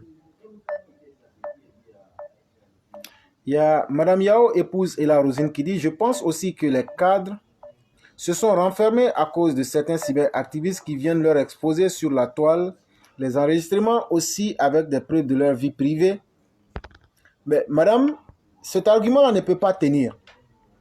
Et pourquoi ça ne peut pas tenir? Ça ne peut pas tenir pour la simple et bonne raison que si le parti avait structuré les cyberactivistes, si le parti avait, en fonction de ses intérêts et de ses objectifs, créé un cadre de dialogue avec les cyberactivistes, il aurait eu une plateforme dans laquelle n'importe qui ne peut pas faire n'importe quoi. Mais quand on devient, comme par coup de baguette magique, ami avec un monsieur comme JJ ou même Peter 007, et que demain ces personnes vous mettent le cul dehors, ça vous dépend. Et c'est peut-être pas pour des objectifs lugubres que vous êtes alliés à ces personnes-là. Je sais très bien de quoi vous parlez. Allez demander à Mamadou Touré qu'est-ce qui s'est passé entre lui et JJ, qu'est-ce qui s'est passé entre eux et les Peter 007. Et là, ce qui s'est passé, ça ne concerne pas le parti, c'était des choses impersonnelles entre eux qui se sont mal passées.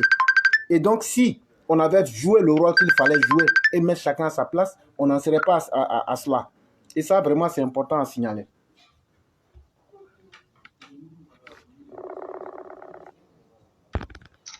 Oui, allô, éclaireur? Oui, bonsoir, Madame Blanc. Oui, bonsoir, éclaireur. Je suis désolée. Non, non, non, ce n'est pas un problème. C'est les caprices de la technologie. Oui. Je peux y aller? Oui, vous pouvez participer, oui.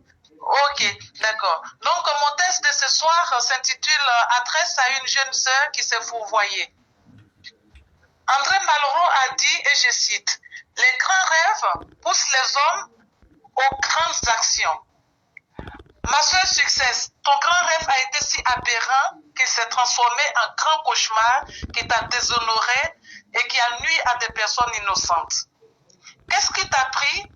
Toi qui t'es toujours réclamé de notre papa ado, t'es rendu coupable du meurtre pour avoir incité à la violence xénophobe. La communauté malinquée dont tu es issu est stigmatisée, ostracisée, et toi tu appelles au meurtre sur un peuple frère, à un motif fallacieux.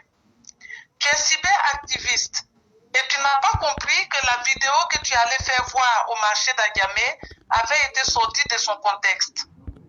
Pourquoi avoir choisi d'ailleurs le marché d'Agamé? Petite sœur, d'aucuns racontent que tu t'es laissé instrumentaliser moyennant rétribution. Si cette hypothèse s'avère vraie, je n'imagine pas le foutoir qu'est devenu ta conscience.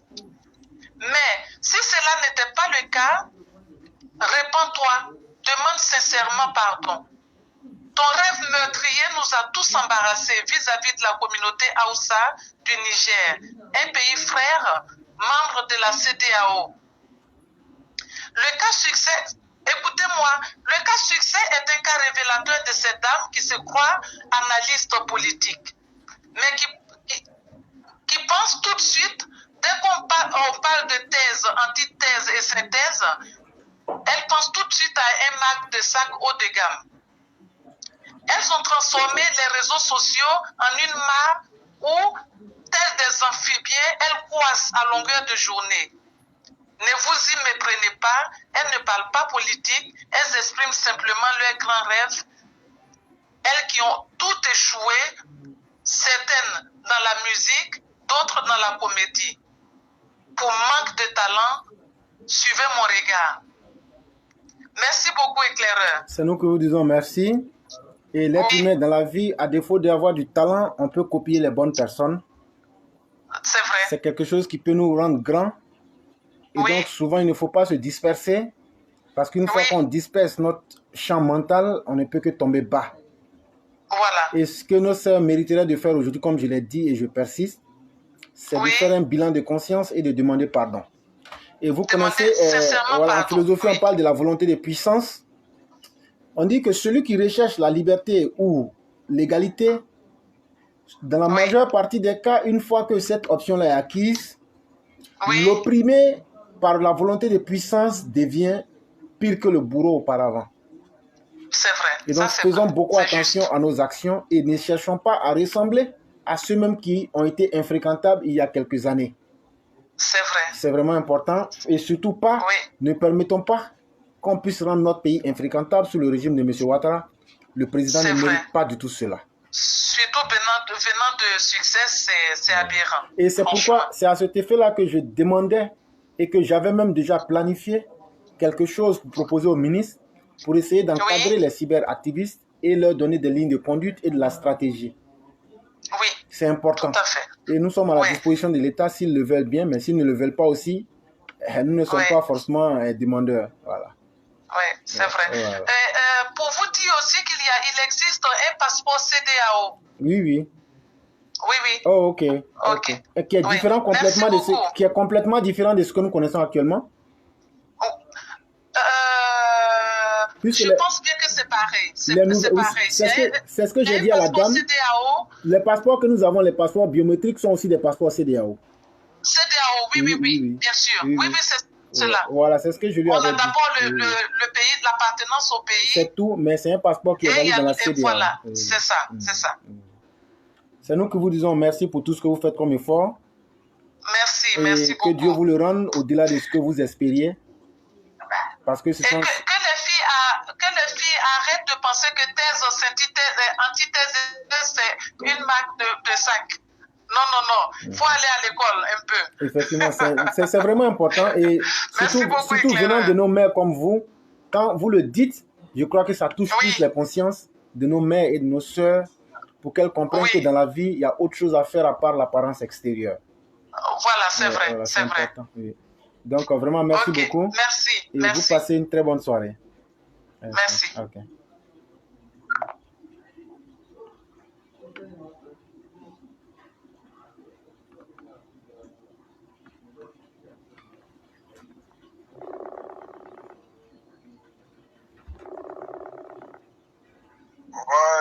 Bonsoir. Bonsoir, monsieur. Comment allez-vous? Ouais, grâce à Dieu, ça va. Ah, Dieu merci. Donc, vous êtes en direct en ce moment? Oui. Oui, il n'y a pas de souci. Je veux juste pour... Parce que j'ai vu les intervenants qui ont dit non que quand ils appellent les cadres, ils ne décrochent pas ou bien ils donnent des informations. Mais moi, je veux dire toujours que les cadres, peut-être au moins une personne, deux personnes, mais si tout le monde doit payer les cadres pour leur donner des trucs que ça ne va pas se commencer comme ça, ça va être difficile que les cadres décrochent. Parce que le numéro d'un cadre, quel que soit, même si vous-même vous êtes ministre, vous n'allez jamais découvrir les numéros. C'est impossible. C'est inadmissible dans la vie. Et je vois des gens qui appellent pour dire non que la base. Mais qui a dit que les cadres là ne vont pas à la base? Dans chaque région de la Côte d'Ivoire, il y a des ministres qui sont dans les bases, ils parlent. Mais ils ne vont pas toujours venir dire aux gens de partir à la base, de partir à la base. Les gens aussi. Je vois des gens maintenant commenter qui disent non, le RDP en 2025 sera sur. Moi, je vais dire au militant de RDP. La politique là, sincèrement, il y a des trucs là. Il ne faut pas, ils vont toujours écouter les ministres. Donc chaque jour, si tout le monde appelle les ministres, ils doivent te coucher pour parler. Mais nous, on a dit, on n'appelle pas les ministres comme ça. Mais tu vas appeler les ministres chaque jour, tout le monde doit appeler les ministres pour te pour parler. Mais il ne va pas travailler. Quand les gens aussi sont un peu intelligents, les ministres. Celui qui a dit, il veut dire des informations aux ministres qui ne décrochent pas. Ils ne font pas quoi? Ils ne font pas à la base. Qui a dit que les ministres ne font pas à la base? Même en Bourgogne ici, même les gens viennent tout à la base ici. Les sections des trucs dans les partis, ils viennent tous ici pour parler aux gens. Mais des fois, quand ils voient les gens disent non, ils ne vont pas à la base, ça m'étonne. Nous, on a beaucoup de fois, on a fait des cadres qui viennent ici, qui nous parlent. Mais ça arrive. Mais ils veulent que les ministres finissent à chaque fois qu'on est parti à la base, on a fait comme ça. Mais moi, quand ils voient ça, des fois, quand ils voient les gens appellent me disent des trucs, peut-être c'est les gens qui sont en Europe. Peut-être ceux qui sont en Europe, c'est toujours qui aiment les trucs comme ça. Nous, on connaît. Mais toujours on dit, donc les ministres, chaque numéro, chaque jour, celui qui appelle le ministre de Gauche, on appelle. Je n'ai jamais vu ça dans un pays, à part le RIDP. Des militants qui viennent pour dire qu'on ne les regarde pas. Tout même si les on ne paye pas. Je n'ai jamais vu au monde des cyberactivistes qu'on doit payer. Mais tout se plaint ici toujours. Même si ceux qui ont été arrêtés là. Mais il y a des moments où les chutés le cousin ici. Mais elle n'a pas un du RIDP. Tu ne peux pas dans un parti venir dénigrer le président, le ministre. Mais si aujourd'hui il y a un problème, c'est parce que c'est quel militant du RIDP qui a fait une vidéo comme ça. C'est elle. Elle n'est pas logée dans ce qu'elle fait. Elle est dans le parti, elle n'est pas dans le parti. Elle travaille pour d'autres personnes. Très bien, nous fatigue. Mais les gens n'ont qu'à arrêter de dire les ministres. C'est des cadres aussi, ils travaillent. C'est tous les militants du RNDP doivent appeler les mecs qui doivent te bouger. Ils vont travailler comment? Les gars aussi, non, ils ne font pas la base. Ils sont comme ça. Si c'est comme ça, on est découragé. Mais moi, je ne sais pas. À part le RNDP au monde, je n'ai jamais vu un parti qui font les trucs comme ça. C'est le RNDP qui voit. Maintenant, on a bien ici, on voit. On voit ce qui se passe. Mais selon vous, est-ce que je peux vous poser une question? Vas-y, monsieur. J'espère que vous avez connu le parti lorsqu'on était dans l'opposition. C'est vrai, on me dira que comparaison n'est pas forcément raison. Mais quelle est la nature? Ok. Est-ce que vous pensez que la nature des rapports entre les bases et le sommet est au beau fixe comme de par le passé? C'est une question simple. Mais attends, monsieur le Kéré, quand tu es dans l'opposition, le plus quand tu es au pouvoir, c'est différent. Et en quoi est-ce que cela peut être différent si aujourd'hui, dans le cas du RHDP, dans le cas du RHDP, les militants doivent comprendre ça. C'est ce qu'il me dit. Il ne faut pas y voir se dire parce qu'elle n'a pas dans l'opposition. Mais ça ne peut pas être la même chose. Aujourd'hui, les cas doivent travailler. Ils doivent aller ici, mais ils vont toujours venir à la base. Ah, moi je n'ai jamais. C'est le RHDP seul, les militants font des trucs comme ça. Je n'ai jamais vu ça dans un coin. Moi, depuis RHDP est créé, moi je suis RHDP, je n'ai jamais changé de parti, je ne vais jamais changer. Parce que moi, on ne donne pas l'argent, mais on est sûr de même sans dire à 4 h du matin, on est prêt à partir. Mais c'est comme ça, un militant. Un militant va rester toujours en train de critiquer le pouvoir, comme si. C'est ça, c'est quoi? Mais en fait, si vous me permettez de dire quelque chose, peut-être que ça va vous aider. Je vous écoute, vas-y. Est-ce que vous pensez que quand aussi un parti prend le pouvoir, ce n'est pas dans le rôle du parti qui a pris le pouvoir d'aider aussi ses militants à conforter les bases de son parti? Qui vous a dit qu'on ne conforte pas les bases du parti? Parce que c'est ça qui m'a aussi posé la question. Ok. Celui qui me dit, voilà. Aujourd'hui, quand vous prenez par exemple le nombre de personnes dans les bases du parti qui estiment qu'elles ne sont ni écoutées et qui estiment qu'elles sont mises au banc de touche, en tout cas de façon spécifique, aujourd'hui au sein du RHDP, c'est un problème qui est avéré. Et je vous donne un cas. Je vous donne des exemples. Je vous donne des exemples. Je vous donne des exemples. Je vous donne des exemples. Je vous donne des exemples. Je vous donne des exemples. Allez à la mairie d'Adjamé et regardez ce que Kafana a fait. À la mairie d'Adjamé? À la mairie de Yopougon. Parce que Kafana est à Yopougon. Non, c'est Yopougon, je voulais dire. Ça, c'est un fait qui est avéré. Et moi-même, j'ai fait des analyses. Quand j'étais à Abidjan, il y a des ministères où tu sens que même ces gens-là sont là juste parce qu'ils ont des proximités avec le ministre en question. Et ça, j'ai les preuves en main. J'ai les preuves en main. Et quand je dis que j'ai les preuves de quelque chose, frère, je les ai comme il se doit. Et ce que je peux vous dire, et ce que... Il y a plusieurs, et c'est presque partout, mon frère. Disons-nous la vérité. C'est pas partout, frère. À Bobo, non, à Bobo ici, il n'y a pas ça à Bobo ici. Qui a dit il n'y a pas ça à Bobo ici? Mais à Bobo seul ne peut pas être la bonne exception. Il n'y a pas ça à Moissy. Il n'y a pas à Trécheville. Il n'y a pas à Djamé. Je suis là. Et donc, selon vous, on doit rejeter au moins ce que les militants disent, ou bien qu'est-ce que vous pensez qu'on doit faire de ce qu'ils disent? Non, les militants, les militants se plaignent trop. Okay. Ils se plaignent trop. Okay. Ils se plaignent trop. C'est quel parti toujours des militants qui vont venir critiquer? On ne peut pas rester dans ça. Nous aussi, les militants disent on doit leur donner des pouces. Les militants disent on appelle au téléphone, ils ne nous écoutent pas. Mais ils vont faire quoi? Qui est tous dans le parti. Ils n'ont qu'à arrêter de se plaindre. Ils n'ont qu'à soutenir le parti. Comme ça, on fait dans le parti. On ne se plaint pas à tout moment. Non, mais les militants estiment qu'ils ont été suffisamment laissés pour compte. Après 3 mandats, les militants supposent qu'ils ont été largement laissés pour compte. Ils n'ont jamais été laissés, mon frère. Ils ne sont pas les seuls. Ok. Ils ne sont pas les seuls. Aujourd'hui, on vient de déposer une terre à jour. Ils sont en train de faire un travail peut-être à jour. Mais c'est comme ça. Ils se plaignent trop. Quand tu te plains trop dans la vie, c'est pas bon. Ils ne vont plus t'écouter par fini. Ça va plus t'écouter. Ok. Les militaires, chaque jour, ils vont sur ton antenne, ils viennent parler. Nous, je te dis, les ministres, toi, au moins, c'est toi peut-être. Mais sur les militaires, là, si tout le monde doit appeler les ministres pour parler, ils vont chier. Jamais fait quelque chose pour moi, il dit. Non, mais je n'ai jamais vu ça dans un parti, c'est pas le RNDP. Tout le monde se plaint. Et chaque jour, ils accusent les ministres. Il n'y a pas de problème. Mais la vie, c'est pas un parti, c'est pas comme ça on construit un grand parti, frère. Ils n'ont qu'à étudier un peu. Mais vous convenez, mais vous convenez, mais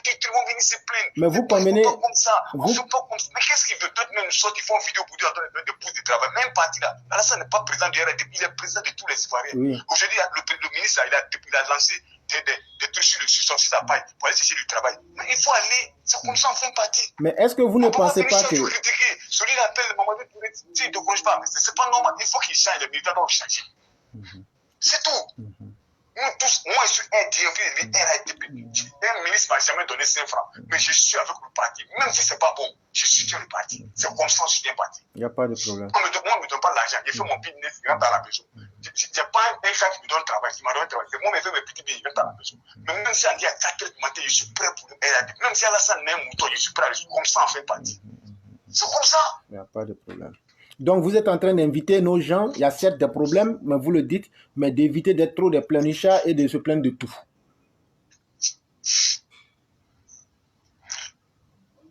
C'est ce que vous voulez dire, je pense. Merci beaucoup, frère. Voilà. Mais c'est pas à tout moment, c'est pas normal. Il n'y a pas de problème.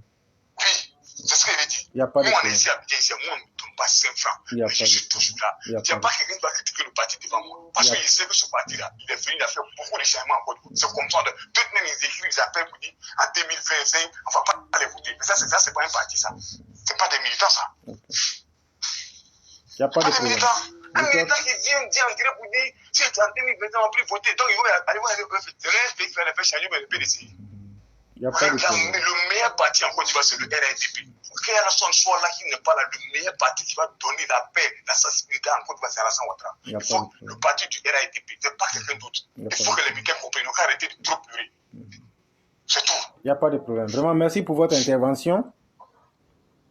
Et je crois qu'ici, vous voyez qu'on respecte tous les avis. Et ça a été un plaisir de vous entendre aussi. Voilà, la diversité des avis, c'est ce qui fait la force même de nos émissions. Et donc, vraiment, merci beaucoup. Et surtout, on reste sous le cap du courage. Et vraiment, merci beaucoup. Oui, je reste sur l'émission. Je suis l'émission. Il n'y a pas de problème. C'est avec un plaisir. Merci beaucoup. Okay. Bonne soirée. Donc, nous allons prendre la plus belle voix de l'univers qui a certainement peut-être quelque chose de très intéressant à nous dire aujourd'hui. Donc, M. Lamine, vous restez. On va suivre les autres. Vous serez pris après que CT ait pu parler. Donc, il n'y a pas de problème.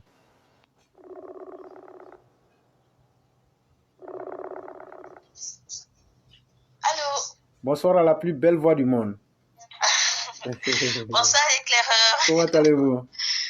Ça va très bien, ça va très bien, merci. Ça va très bien. Okay. Et toi? Je vais extrêmement bien.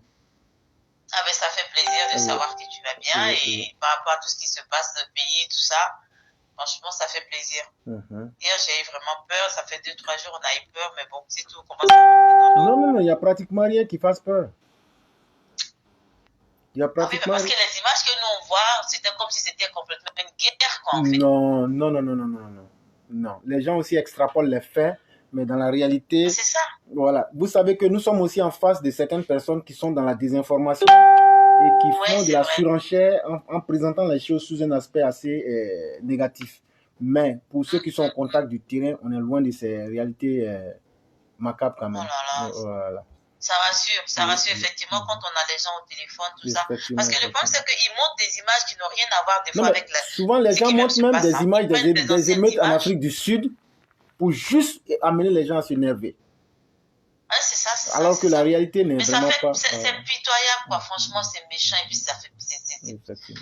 ça fait pitié. Mais c'est à nous d'informer Bon, les bon. gens correctement Oui, et oui. pour que les esprits soient Ouais, au rendez-vous de la sérénité. non, mais le problème, c'est que tu sais qu'on a des gens, moi, si c'est moi, si c'est toi, si c'est Dempsey, si c'est Ladi, il y a certaines personnes là. Nous, on sait que tout ce qui se passe là, c'est sûr. Mais il y a nos parents, il y a des militants qui sont, eux, la moindre des choses, ils commencent à trembler de tout leur corps. C'est ça le problème. On ne sait pas comment faire pour faire comprendre à ces gens-là que tout ça, là, faut pas paniquer. Les gens paniquent pour nous, en fait. C'est ça le problème. Donc, j'appelais par rapport à ce soir-là. Oui, J'ai eu oui. tous les problèmes. Oui. J'ai oublié mon chargeur au travail. Il y a Je pas suis de- arrivée tout à l'heure, mon téléphone était complètement éteint. Là, j'ai dû me battre pour trouver un chargeur qui charge tout lentement. Et là, comme ça a chargé un tout petit peu, je me suis dit, j'ai commencé à t'appeler là. Il n'y a pas de problème. C'est toujours un plaisir que de Et vous donc, avoir. Oui. il y aura un direct ce soir ou pas? Non, vous êtes en direct comme ça.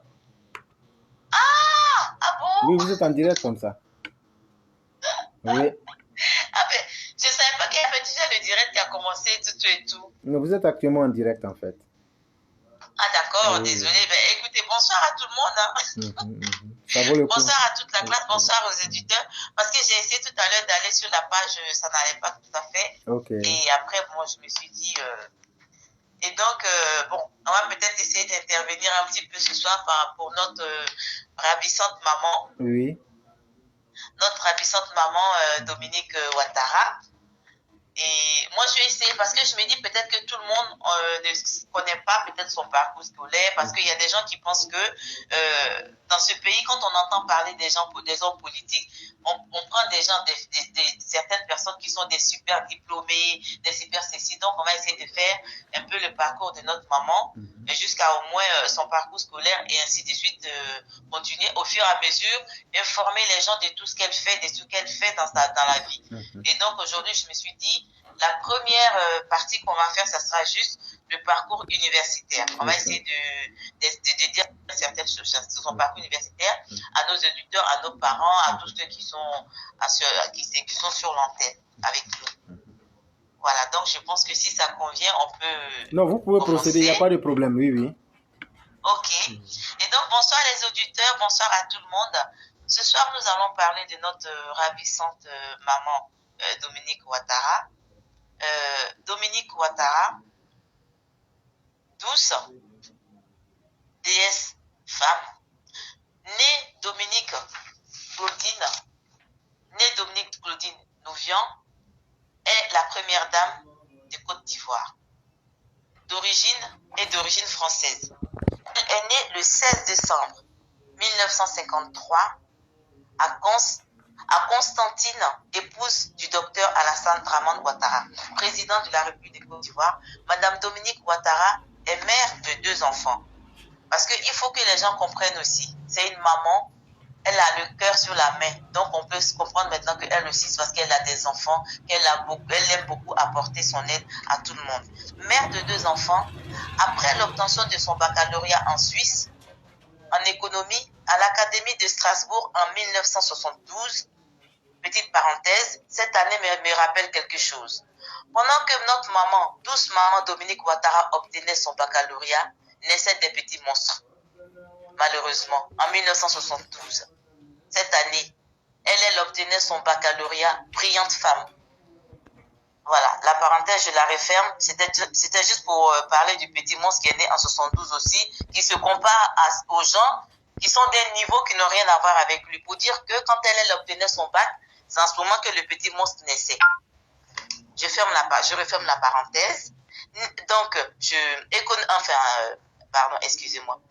Elle obtient son baccalauréat en sciences économie à l'Académie de Strasbourg en 1972. La première dame Dominique Ouattara intègre l'Université de Paris où elle obtiendra un DUG en langue option économie. En 1975 à Paris, puis en 1987, elle acquiert un diplôme administrateur de biens. Alors, je ne sais pas si tout le monde, les gens m'entendent. Hein? On vous suit très bien. On vous suit très bien. Ok, merci. Pardon, excuse-moi. Elle obtiendra en économie en 1975 à Paris, puis en 1987, elle acquiert son diplôme d'administrateur de biens. Enfin, elle clôture son parcours universitaire en 1989 avec un diplôme d'expertise en immobilier à Paris. Madame Dominique Ouattara continue. Madame Dominique Ouattara a connu une brillante carrière de chef d'entreprise, notamment dans le secteur de l'immobilier. Donc, ce soir, c'était juste pour dire un petit peu tout ce que cette brillante femme a fait. Elle a fait des études assez brillantes. Donc, je vais conclure un petit peu parce que je ne veux pas qu'on soit très long. J'ai fait son petit parcours universitaire. Maintenant, pour conclure, Madame Dominique Ouattara est une femme active, humble et généreuse, qui fait beaucoup dans l'ombre de son époux, le président Alassane Ouattara, comme on dit. Derrière un grand homme se cache une grande dame, qui est pour nous, le peuple de Côte d'Ivoire, une pierre précieuse à chérir, à conserver jalousement et à tout faire pour ne jamais perdre cette pierre précieuse. Maman Dominique Ouattara, nous te disons merci. Merci pour tout ce que tu fais pour les enfants de Côte d'Ivoire, pour les mamans de Côte d'Ivoire, pour tous les Ivoiriens. Reste comme tu es notre maman, que nous adorons, que nous aimons, nous chérissons tant. C'était ce que je voulais juste dire sur notre maman aujourd'hui, son parcours universitaire, et vraiment lui dire que c'est une femme ravissante et très, très belle femme. Et nous avons beaucoup de chance de l'avoir en Côte d'Ivoire. Il y a deux intervenants qui disent ceci. Ami Cissé, la très charmante et la plus belle, qui dit « Waouh, merci Madame Touré ». Et ça veut tout dire. Vous ne pouvez pas. Et il y a Yann qui vient pour dire qu'il est l'homme le plus heureux aujourd'hui de vous voir en train de faire cet éditorial. Il en est très heureux. Et donc, vous ne pouvez pas imaginer combien de fois vous venez de tracer une nouvelle ligne. Merci infiniment à tous les auditeurs. C'est vrai, c'est vrai que ça fait plaisir de parler d'une personne qui est une personne comme elle. Moi, ça me fait personnellement plaisir parce qu'on ne peut que parler des gens qui font des bonnes choses, qui sont belles, qui sont blanches, qui sont humbles comme elle et son mari. Effectivement. Donc, on ne peut que parler de ces gens-là peu en bien. Donc, franchement, c'est ce que je voulais dire sur elle. Et puis, merci à tout le monde, merci à tous ceux qui prennent le temps de t'écouter, de nous écouter. Et voilà, on va dire que c'est le début. On m'a toujours essayé de trouver des choses pour vraiment... Là, on était à son parcours universitaire, on m'a attaqué le parcours professionnel, ainsi de suite. Et voilà, c'est ce qu'on m'a essayé de faire ça, de travailler ensemble. Oui. Mais vous savez, dans la vie, ce qui compte, ce n'est pas la quantité de ce que nous faisons, mais c'est la qualité. Et la qualité toujours réside dans le fait d'essayer et de bien essayer. Et vous êtes sur la bonne voie et c'est ce qui est le plus important pour nous. Et il y a Youssouf Meïté qui dit « Merci bien, Madame Touré ». Merci Meïté. Merci, c'est moi qui vous dis merci. Et c'est de la part de tous les élèves de la classe et aussi. merci de partager toutes les vidéos. Merci à tous. À vous pareillement. Merci infiniment et bonne soirée à vous. Merci. Mais je suis à l'écoute. Je reste sur l'émission. Il n'y a pas de problème. Merci bien. Ok.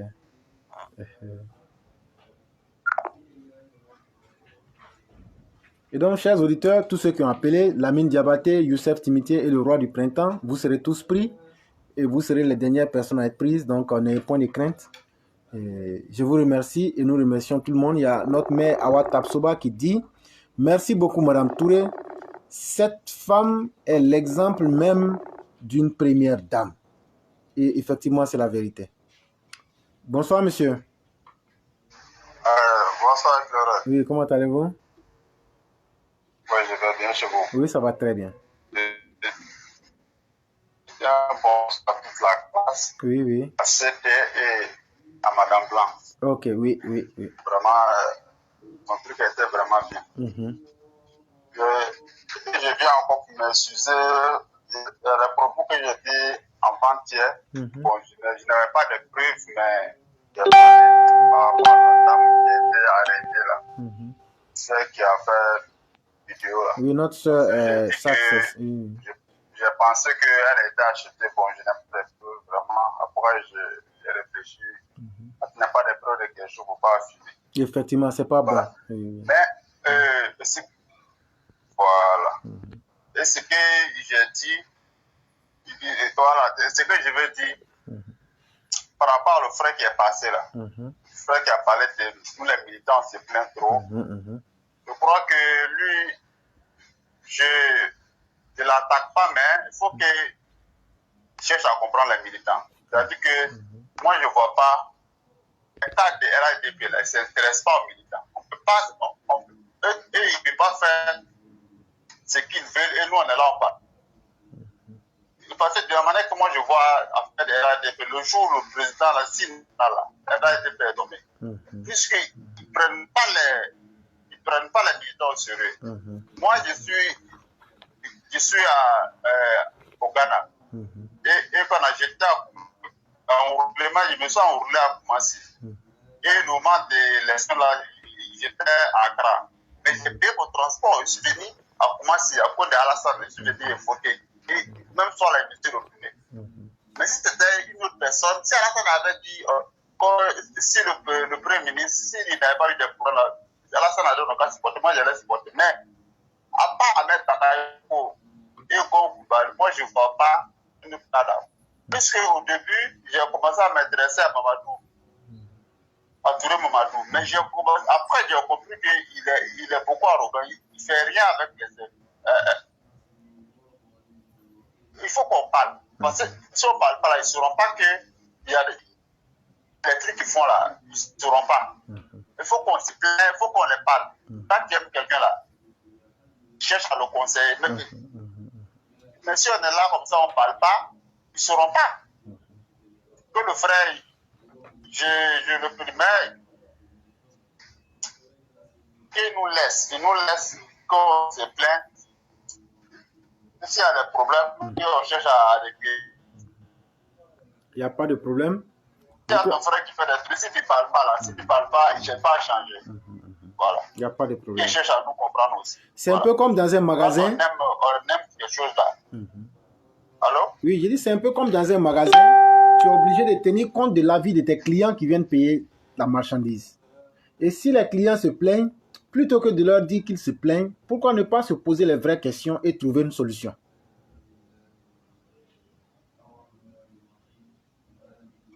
Allô? Oui, allô? Je ne sais pas si vous m'entendez.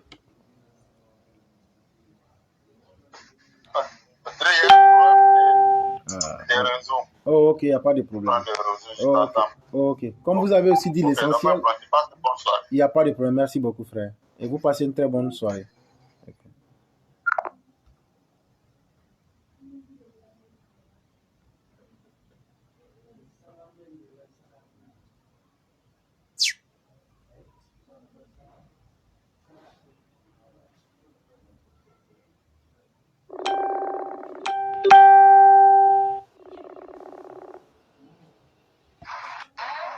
Allô? Oui, bonsoir, monsieur. Bonsoir, monsieur Leclerc. Oui, comment ça va? Très bien. Et vous-même? Bien, merci. Bien, merci. Ok, bien. Je voulais répondre. Bonsoir à toute la classe. Oui. Je voulais répondre un peu sur l'auditeur qui est passé avant le monsieur qui vient d'intervenir tout à l'heure. Par rapport au militant qui se plaint à chaque fois. Là. Allô? Non, on vous écoute. Ok, il n'y a pas de souci. Merci. Quand il dit les militants se plaignent trop, je pense qu'il en fait trop. Parce que c'est grâce à nous, les cadres sont là où ils sont. Parce que quand il s'agit d'aller dans la rue, d'aller voter, c'est nous on court pour aller voter. Vous voyez? Donc quand les militants ont besoin d'eux, ils n'ont qu'à essayer d'écouter les gens. Ce n'est pas tout qui est l'argent. Les gens ne sont pas demandeurs. Même hier, vous-même, vous avez dit dans votre intervention que vous êtes venu à Abidjan, vous avez essayé de rentrer en contact avec certains ministres, mais vous ont fermé la porte. Mais tout ce que vous faites là, vous ne faites pas à coup d'argent. Ça fait quoi? Ça fait plus de 8 mois ou bien 7 mois, on vous suit. À chaque fois, on paye l'Internet. L'Internet coûte très cher en Côte d'Ivoire. Effectivement. Mais ce n'est pas quelqu'un qui nous donne cet argent. On fait ça chacun à sa manière de lutter. Donc, si vous venez, vous avez des informations, vous pouvez les donner. Ils n'ont qu'à ils n'ont qu'à avoir quand même le bon sens de vous écouter. C'est très important. Donc, c'est un peu mon intervention pour dire qu'on ne se plaint pas pour rien. On se plaint parce qu'il y a des problèmes. Effectivement. Voilà. Ils pensent qu'ils sont Dieu. Ils ne sont pas Dieu. Ils ne sont pas Dieu. C'est grâce à nous ils sont là où ils sont. C'est grâce à nous ils sont là où ils sont. Nous, on cotisait dans le temps, on cotisait pour le parti RDR dans le temps. À chaque réunion, on avait des cartes. On cotisait chaque réunion des cartes de membres. Il y avait une carte avec des cash dedans. Chaque réunion, on signe, on paye 250 pour le parti RDR, avant que ça ne devienne comme ça. Mais aujourd'hui, parce qu'ils sont ministres, ils pensent qu'ils sont Dieu, ils ne sont pas Dieu. Voilà, donc c'est pour juste rebondir sur ça, et puis voilà quoi. Il n'y a pas de problème. Vraiment, merci beaucoup. Ok, merci le clairin. Oui, oui. Et vous passez très... Ok, merci beaucoup. Okay. Et donc, chers auditeurs, nous allons prendre les 2 derniers auditeurs qui restent. Et on va clore l'émission de ce soir. Et donc, je vous dis vraiment merci d'être beaucoup patient. Et nous vous disons extrêmement merci pour tous les efforts que vous faites. Et en fait, c'est à l'image d'un magasin où les clients se plaignent.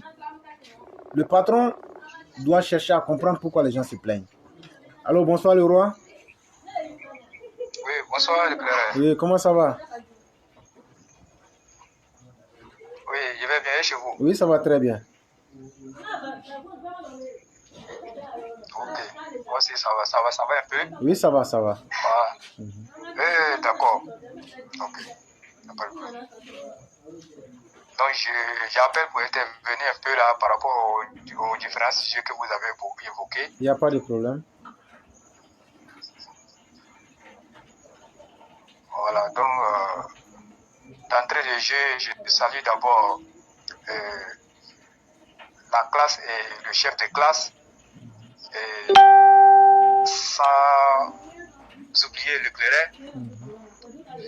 C'est toujours aussi un plaisir de pouvoir venir intervenir sur notre plateforme qui consiste à donner la vraie information, à éduquer et à éveiller les consciences.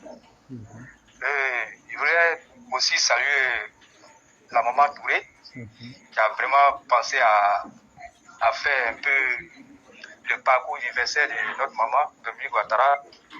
Vraiment, il le fallait.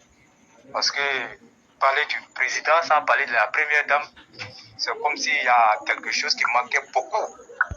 Voilà, donc je pense que ce vide ayant été comblé par Mme Touré, on ne fait que se réjouir et lui dire merci et l'encourager à continuer. Maman Touré, si vous m'entendez, vous avez les encouragements de la classe et les félicitations de la classe. Voilà, ceci dit, aujourd'hui, hier, il y a eu la première pause, la première pierre de la zone agro-industrielle de Bourgo. Et ça n'est suivi aujourd'hui celle du port sec de Ferké.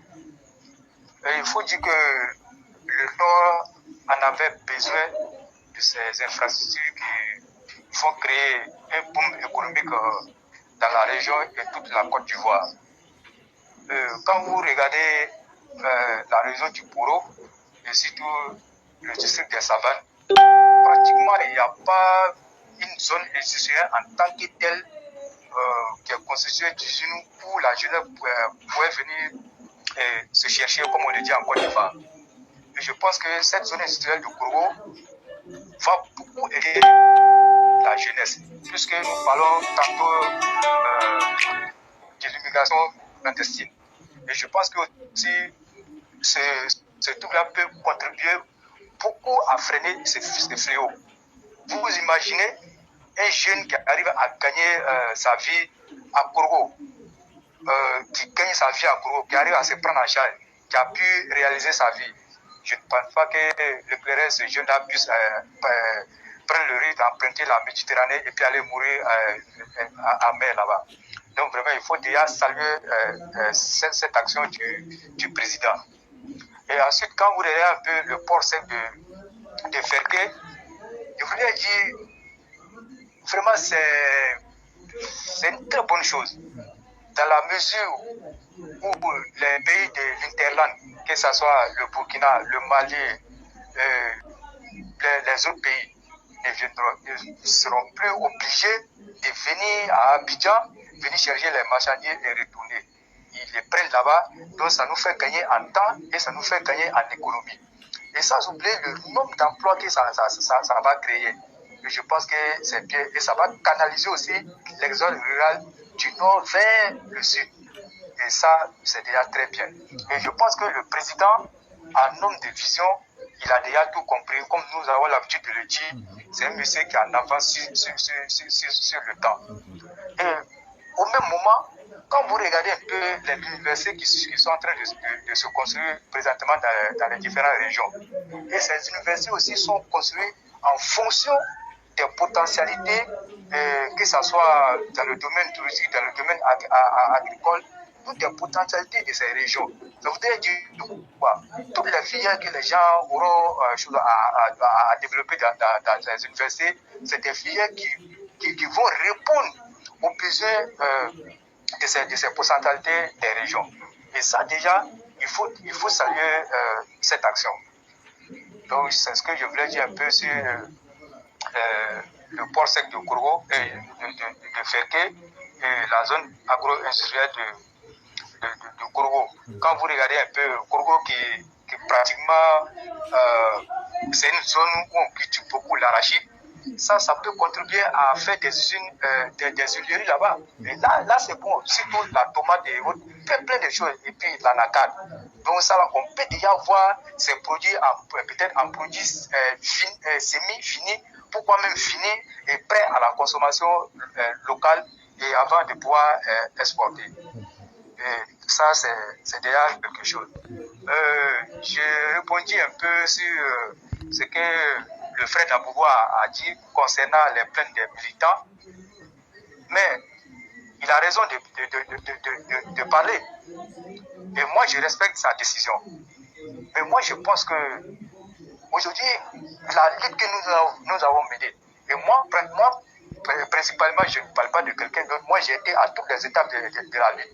Le boycott de 95, j'y ai participé, même si j'étais encore jeune derrière mes grands frères, je courais derrière mes grands frères. Mais je vais dire que les étapes de cette lutte-là, moi, j'en ai fait aussi. Mais à un moment donné, quand des gens se sont partis pour prendre le pouvoir dans le feu, et que on vous a nommé, c'est vrai qu'on ne peut pas nommer tout le monde. Mais quand on vous nomme, regardez un peu ceux qui sont derrière vous. Et nous tous, on se souvient ici, le président même a eu à dire au ministre, au cadre, soyez à l'écoute des militants.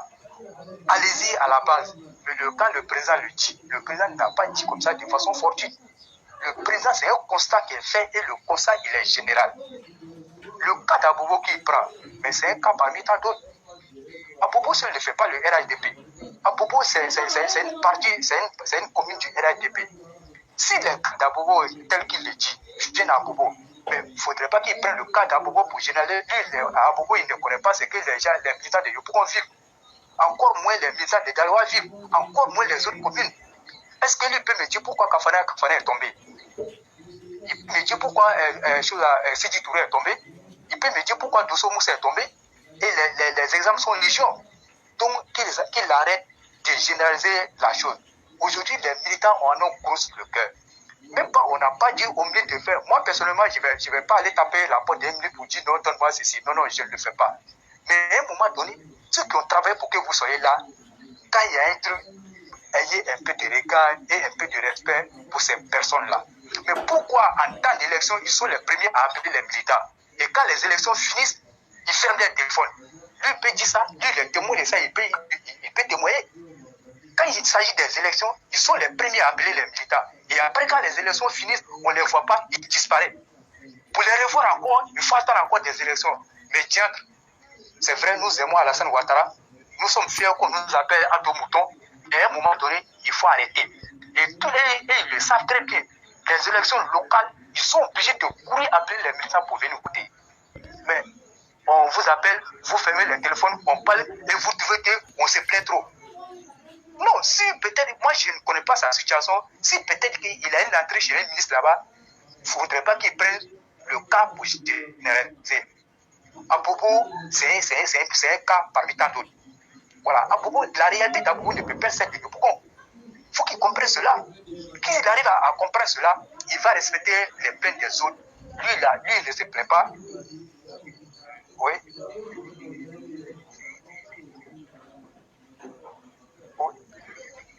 Allô? Oui, allô, on vous écoute, on vous écoute. Allô? Oui, nous vous écoutons. Okay. Oui. Donc, s'il arrive à comprendre ce truc-là, je pense que ça sera déjà bon. Sinon, quand comme ça, on n'arrive pas, on ne peut pas se comprendre. Moi, je ne peux pas comprendre qu'après avoir souffert, plein de militants sont morts dans cette lutte-là. Donc, aujourd'hui, nous, on ne demande pas assez, mais au moins le respect. Le respect. Ce n'est pas leur intelligence qui a fait qu'ils ont été nommés par le président. C'est une lutte qui les a envoyés là-bas. Donc aujourd'hui, ce problème-là, je pense que moi, sur son avis, je respecte son avis, c'est ce qu'il avait à dire, mais il n'a qu'à respecter aussi l'avis des autres. Donc c'est ce que je voulais dire. Aujourd'hui, nous sommes quand il prend Abobo a pris le tribut de toute cette lutte-là. Tout le monde est au courant de ça. En passant par le charnier et plein de choses. Les 7 femmes qui ont été tuées. Mais si quelqu'un pense à ça et puis il a grossi le cœur, pourquoi vous ne voulez pas que la personne parle? La personne a raison de parler. On les voit ici. Il n'y a que seulement quand les élections arrivent, ils sont les premiers à appeler les gens. Et c'est pas comme ça. Le clair, vous-même là, vous êtes témoin. Et vous, tous les jours, vous le parlez.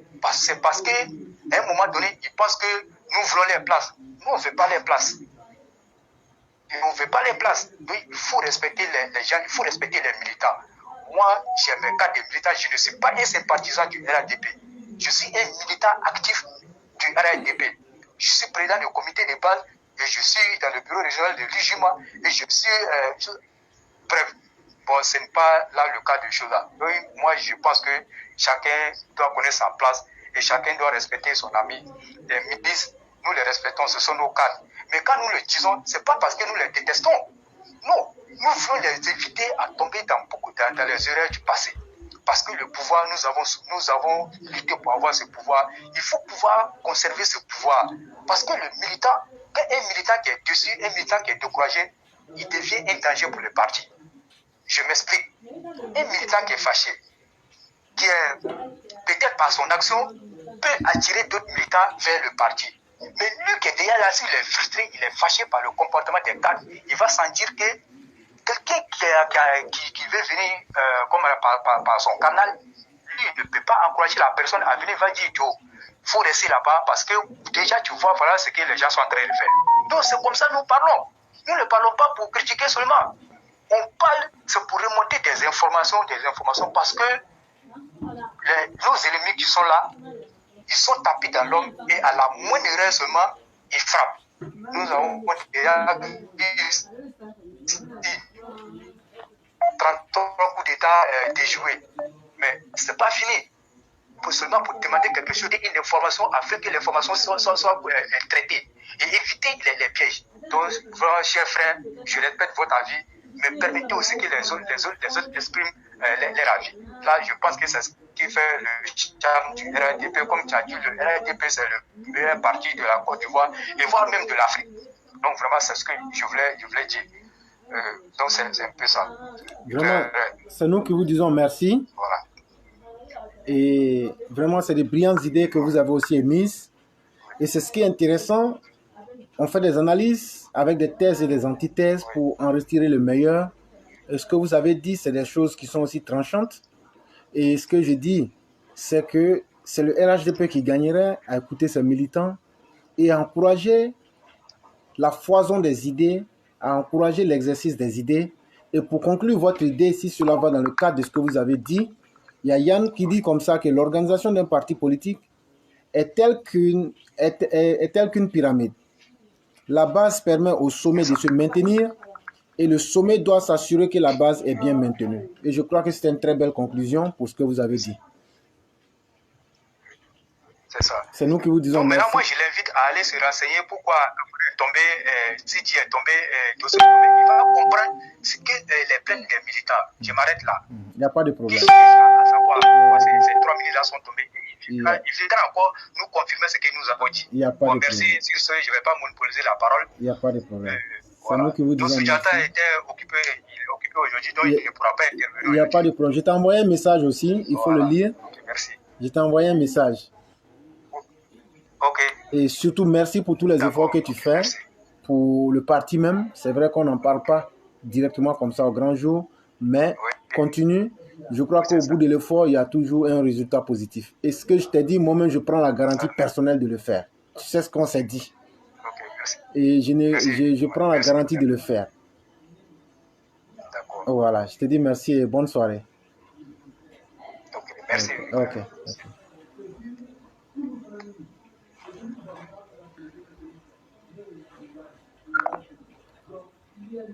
Et donc, chers auditeurs, nous allons définitivement prendre le dernier auditeur, qui est M. Walter, qui va conclure.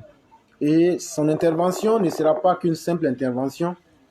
Elle servira aussi de conclusion et lorsqu'il aura décroché.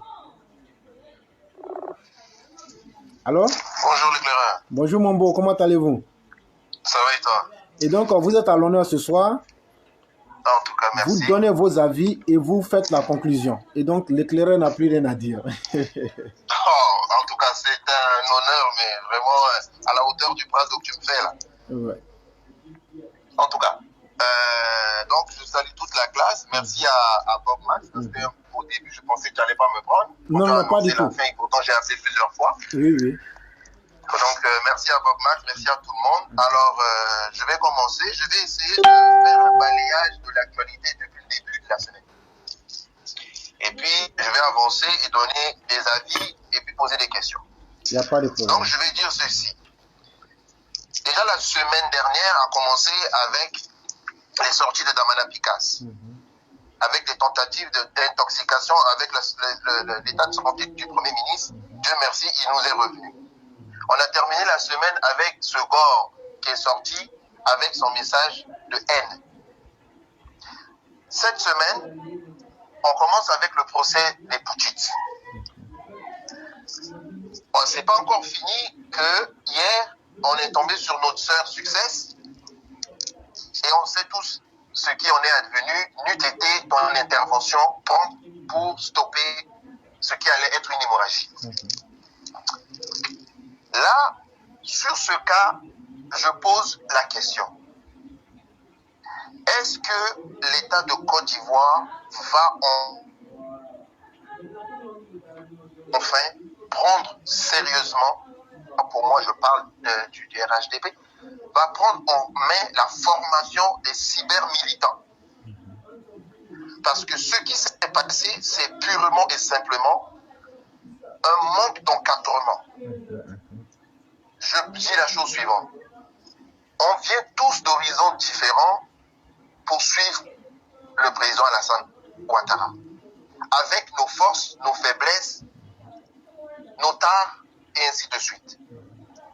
Chers militants, chers frères, chers amoureux ou amoureuses du Prado, on est dans une lutte la moindre.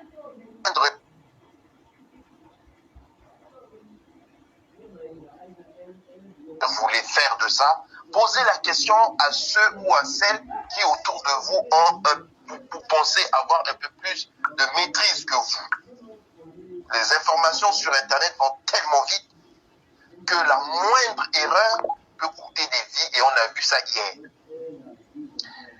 On tire des enseignements sur cette situation. On voit que la loi va s'appliquer à notre sœur Success.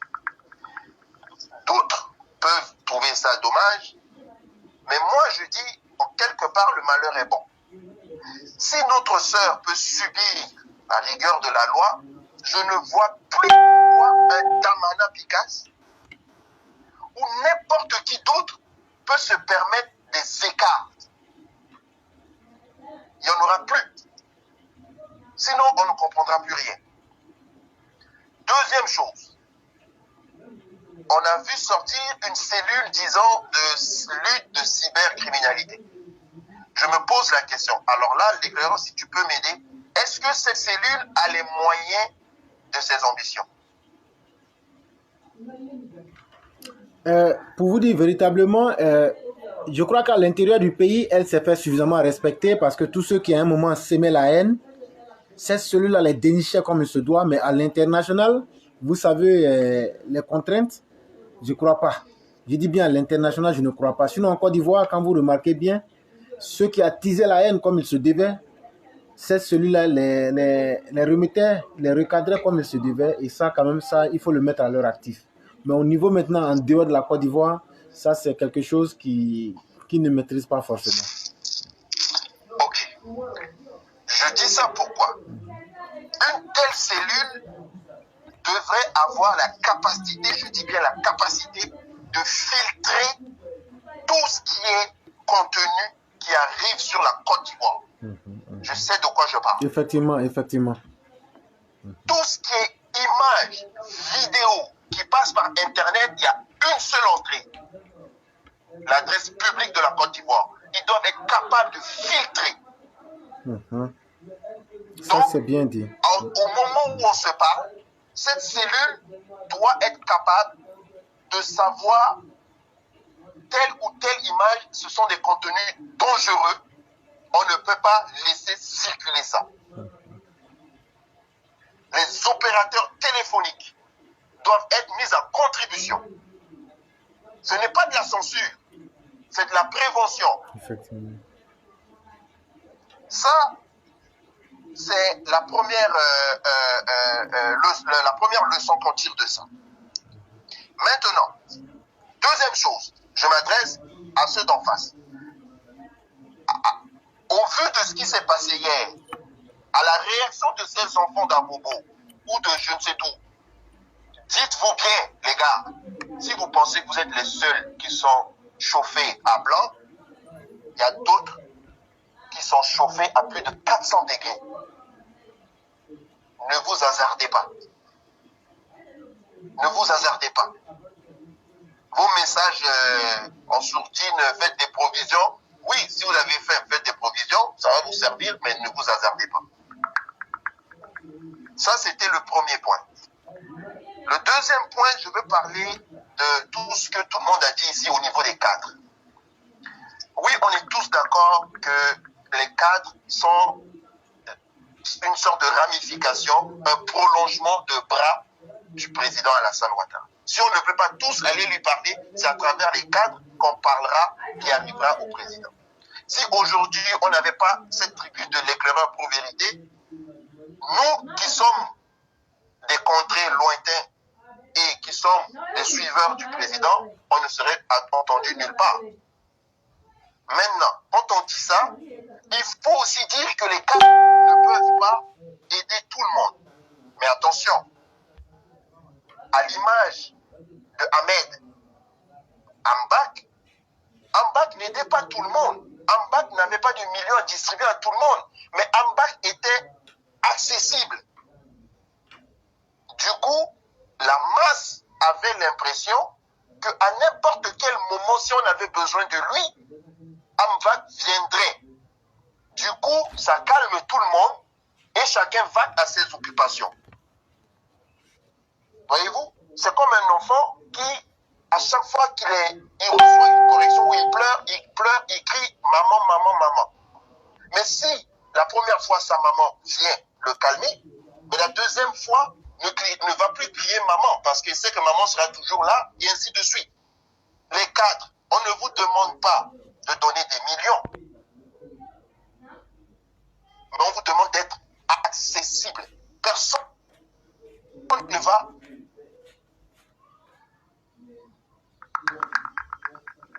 assurer que si demain il y a un problème, il y aura une oreille pour écouter. Alors, quand on a dit ça, je dis la chose suivante. C'est ici sur cette tribune qu'on avait demandé au président que les ministres soient évalués. Je demande maintenant au président, ça c'est pour mon papa ado. Dans l'évaluation des ministres que vous allez faire, monsieur le président, mettez un critère social. Chaque ministre doit vous dire combien de personnes il a aidé, qu'est-ce qu'il a fait chaque mois. Et il doit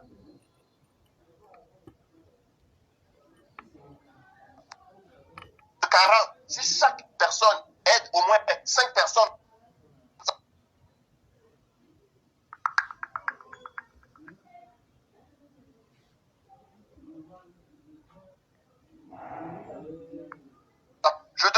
ça, c'est au directeur exécutif du RHDP.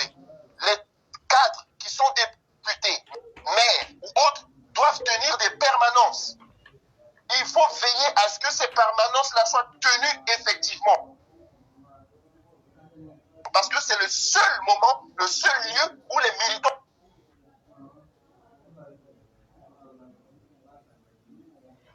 peuvent avoir accès à eux, ni dans leur voiture, vitre montée. Ils sont à la permanence. C'est là-bas qu'on va aller les voir. Il faut veiller à cela. Ça enlèvera ce sentiment de distance entre les cadres et les militants, et bien évidemment avec le président. Parce que comme étant le président de tout le monde, il ne peut pas seulement s'occuper du RHDP. Il vous laisse ce travail-là, faites-le bien. Parce que, veut ou veut pas, tout ce que vous les cadres faites et nous autres faisons, c'est pour aider le président. Mais à un moment, on se pose la question, est-ce qu'on mérite vraiment ce monsieur-là? Est-ce qu'on le mérite vraiment? Maintenant, il n'est plus au niveau de la Côte d'Ivoire. On a tous vu cette semaine, il était en France. Le monde entier l'a convoqué pour venir leur donner une leçon. Une leçon d'économie. Quand le Prado parle, Macron, le président chinois, le patron de la FMI, Banque mondiale, prennent des notes. Parce qu'il ne le dit qu'une fois, il ne répète pas. Excusez-moi, quand il s'agit de président, moi je ne suis pas objectif, mais je suis honnête. C'est comme ça. Quand on aime, moi c'est comme ça. Donc si le président m'écoute, j'ai une doléance. Dans les évaluations de ces ministres, il faut mettre les critères sociaux. Il faut les évaluer. Combien de personnes vous avez aidé? Vous avez pris en charge la scolarité de combien? Vous avez payé la facture de l'électricité de combien? Ainsi de suite. Pas avec les moyens de votre ministère, mais avec votre propre moyen. Parce que pour le ministère, c'est normal, c'est l'État. Mais pour vous-même, qu'est-ce que vous avez fait? Donc, voilà en gros ce que j'avais à rajouter, mes questionnements et mes petites leçons que j'ai tirées, que je voulais partager avec la classe et aux auditeurs qui nous écoutent.